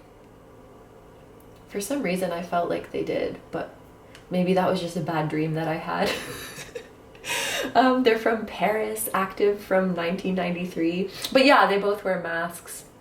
Maybe there's something about anonymity when it comes to you and your person. Maybe you're working on a project together and it's anonymous, or maybe you don't tell everyone about your relationship because it's your business, or you don't post each other, or you don't post at all for whatever reason. Maybe you and your person are just both really private people. But anyway, yeah, you're becoming a unit with them, and that has its blessings and challenges. There's also a lot of things that when you're a unit with someone become a lot easier. So enjoy the ride, enjoy the experience. This could also be advice from your guides or a warning message from them. I know you're going to be so head over heels for your person and them for you, but just don't lose yourself in them, You can be intimate with someone and open up to them and merge with them, but still keep yourself intact. Not everyone needs to hear that. A lot of you already know that, but just in case. So we've definitely established that 2026 is a year for you where everything is changing and your heart is cracking open again and a big wish of yours is coming true. But it seems like at the beginning of the year, you could be in a bit of a, a vicious cycle where you're still not really believing it. You're still not really believing that this love or this relationship or this desired reality is out there for you. And you're kind of catching yourself in negative thoughts and then thinking oh my gosh, I'm thinking negative thoughts, so I'm not going to manifest. And then getting sad that you won't manifest. And then being worried that you're sad. You know what I mean? That kind of vicious loop of negative thinking and then being ashamed of your negative thinking and then being worried that it's affecting your manifestation, and it's never ending. I think, and my group number 4 is, you know better than this. I think we all know that it's okay to feel how we feel, but sometimes we do fall into that trap of judging ourselves for having moments of weakness and for having moments of doubt when it's really okay. It's like a normal part of being human. I was just telling group 3 in the extended actually that, I've manifested some crazy stuff this year, and half the time I was feeling pessimistic about it. Really, half the time I was like, oh my God, this is not gonna happen. You're being so stupid. Like, get over it already. You're so dumb for wishing for this after all this time. Can't you see it's not gonna happen? Like, I was really talking to myself like that sometimes. And lo and behold, like, that did not block my manifestations. So it's okay. Like, shaming yourself for these thoughts will only make them continue, and it will just keep you feeling bad, which we don't want. But I don't know, something in your psyche may just be extra sensitive at the start of the year, and so it will be required to just give yourself a little bit of extra love and care and gentleness during this time. I'm thinking about Chiron because it's going to be in the late degrees of Aries at the start of the year, I'm pretty sure. Oh shit, this ephemeris doesn't have Chiron, but I could swear it was going to be in the late degrees of Aries. Let me pull up a different one. Yes, at the start of the year, Chiron is going to be in like 22, from 22 degrees to 23, 25, around there, of Aries. If you have placements between 22 and 25-ish, maybe even I could stretch it a bit more, in the 20s. If you have degrees in the 20s of Aries, Cancer, Libra, or Capricorn, any placements, then especially for you guys, the beginning of the year could feel kind of rough. Like old wounds are kind of resurfacing, or you feel like an older, more insecure version of you. By older, I mean past. And I just saw 4444 version of you is emerging and just like testing your patience. But you're gonna be okay. You're gonna be okay. I just feel like you've been so patient for this blessing, for this union, and your patience is being tested. One can only be patient for so long, and it's okay to feel impatient. It's okay to feel frustrated. This is a normal part of being human. You've maybe not had the most positive emotions in 2025, but as an outsider, I would say that the emotions you've been experiencing are a pretty reasonable reaction to what you've been through and what has happened or what has not happened after all this time. But I feel like the beginning of 2026, January, February, March, feel free to claim that it's not going to be that long, honestly. But that first chunk of the year, I feel like we're getting out the last of our frustrations, letting ourselves feel the sadness, the hopelessness, the disappointment, whatever it is, and recognizing that feeling this is not going to hinder any manifestation that is meant for me.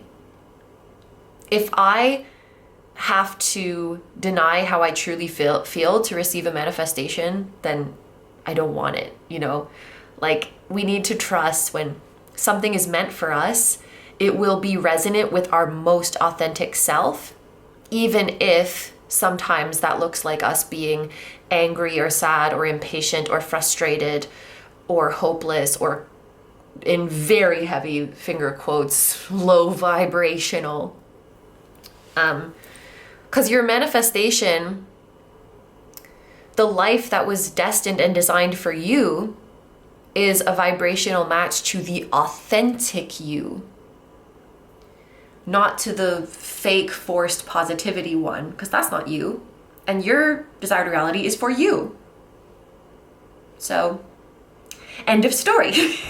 And I think that like this fire feels like catharsis. So, you know, even if you've been harboring these more negative emotions for a long time, this may be the first time where you're really like letting yourself feel them fully without judgment and without some other part of you immediately trying to step in and fix it. Like, okay, we're feeling angry. What's going on here?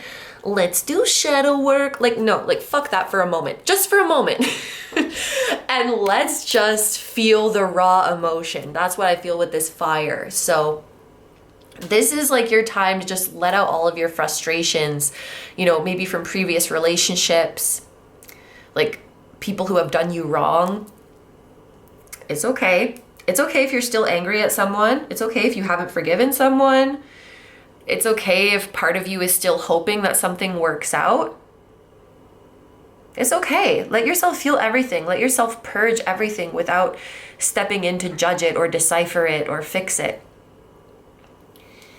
Yeah, there's a purging and healing happening at the start of the year. And then towards the middle of the year, we have 2 sixes. Cool. I just noticed that now, like 6 and 6. 6 of coins and 6 of wands. So towards the middle of the year, this is where I think we see things like stabilizing, and this would probably be when a union or a higher level of commitment is coming in.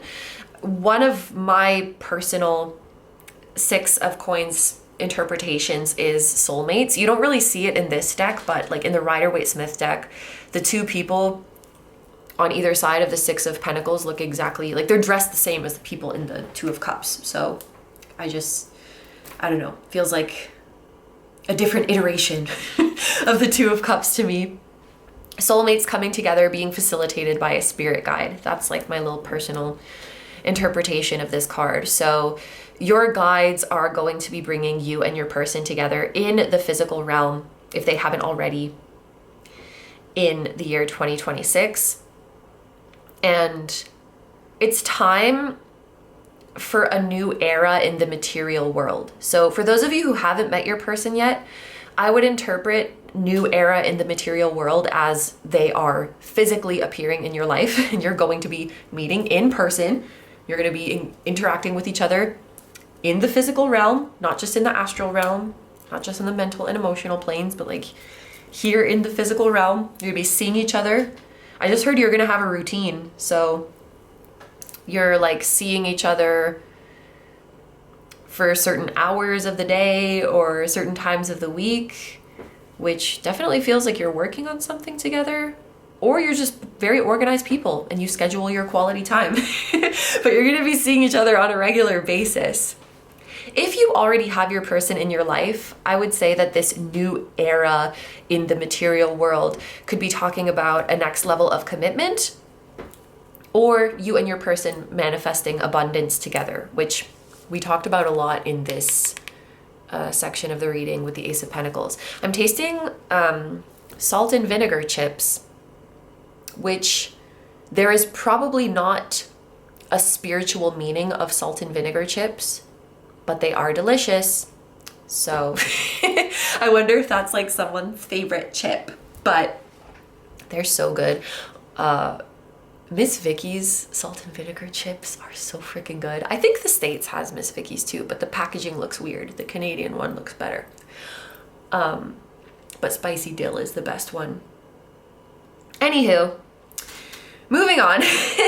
Then we have the 6 of Wands, which is really you getting your desired outcome and feeling victorious. And I especially like this card because it looks like a victory in battle with like the spears that are being held up. So this really seems like finally triumphing over the negative emotions. If you've been feeling doubtful or just feeling like you've been in a negative mindset, sometimes it takes some time, even after manifesting what you wanted, for those negative emotions to fully go away. It's kind of like there's a lag. Yeah, I could literally make an analogy of jet lag here, which maybe some of you are traveling to a faraway place and you're experiencing jet lag. But if you think about someone with jet lag, physically, their body is in the new country or in the new time zone, but mentally, they're still, energetically, they're still in the old time zone. And that lag feels uncomfortable.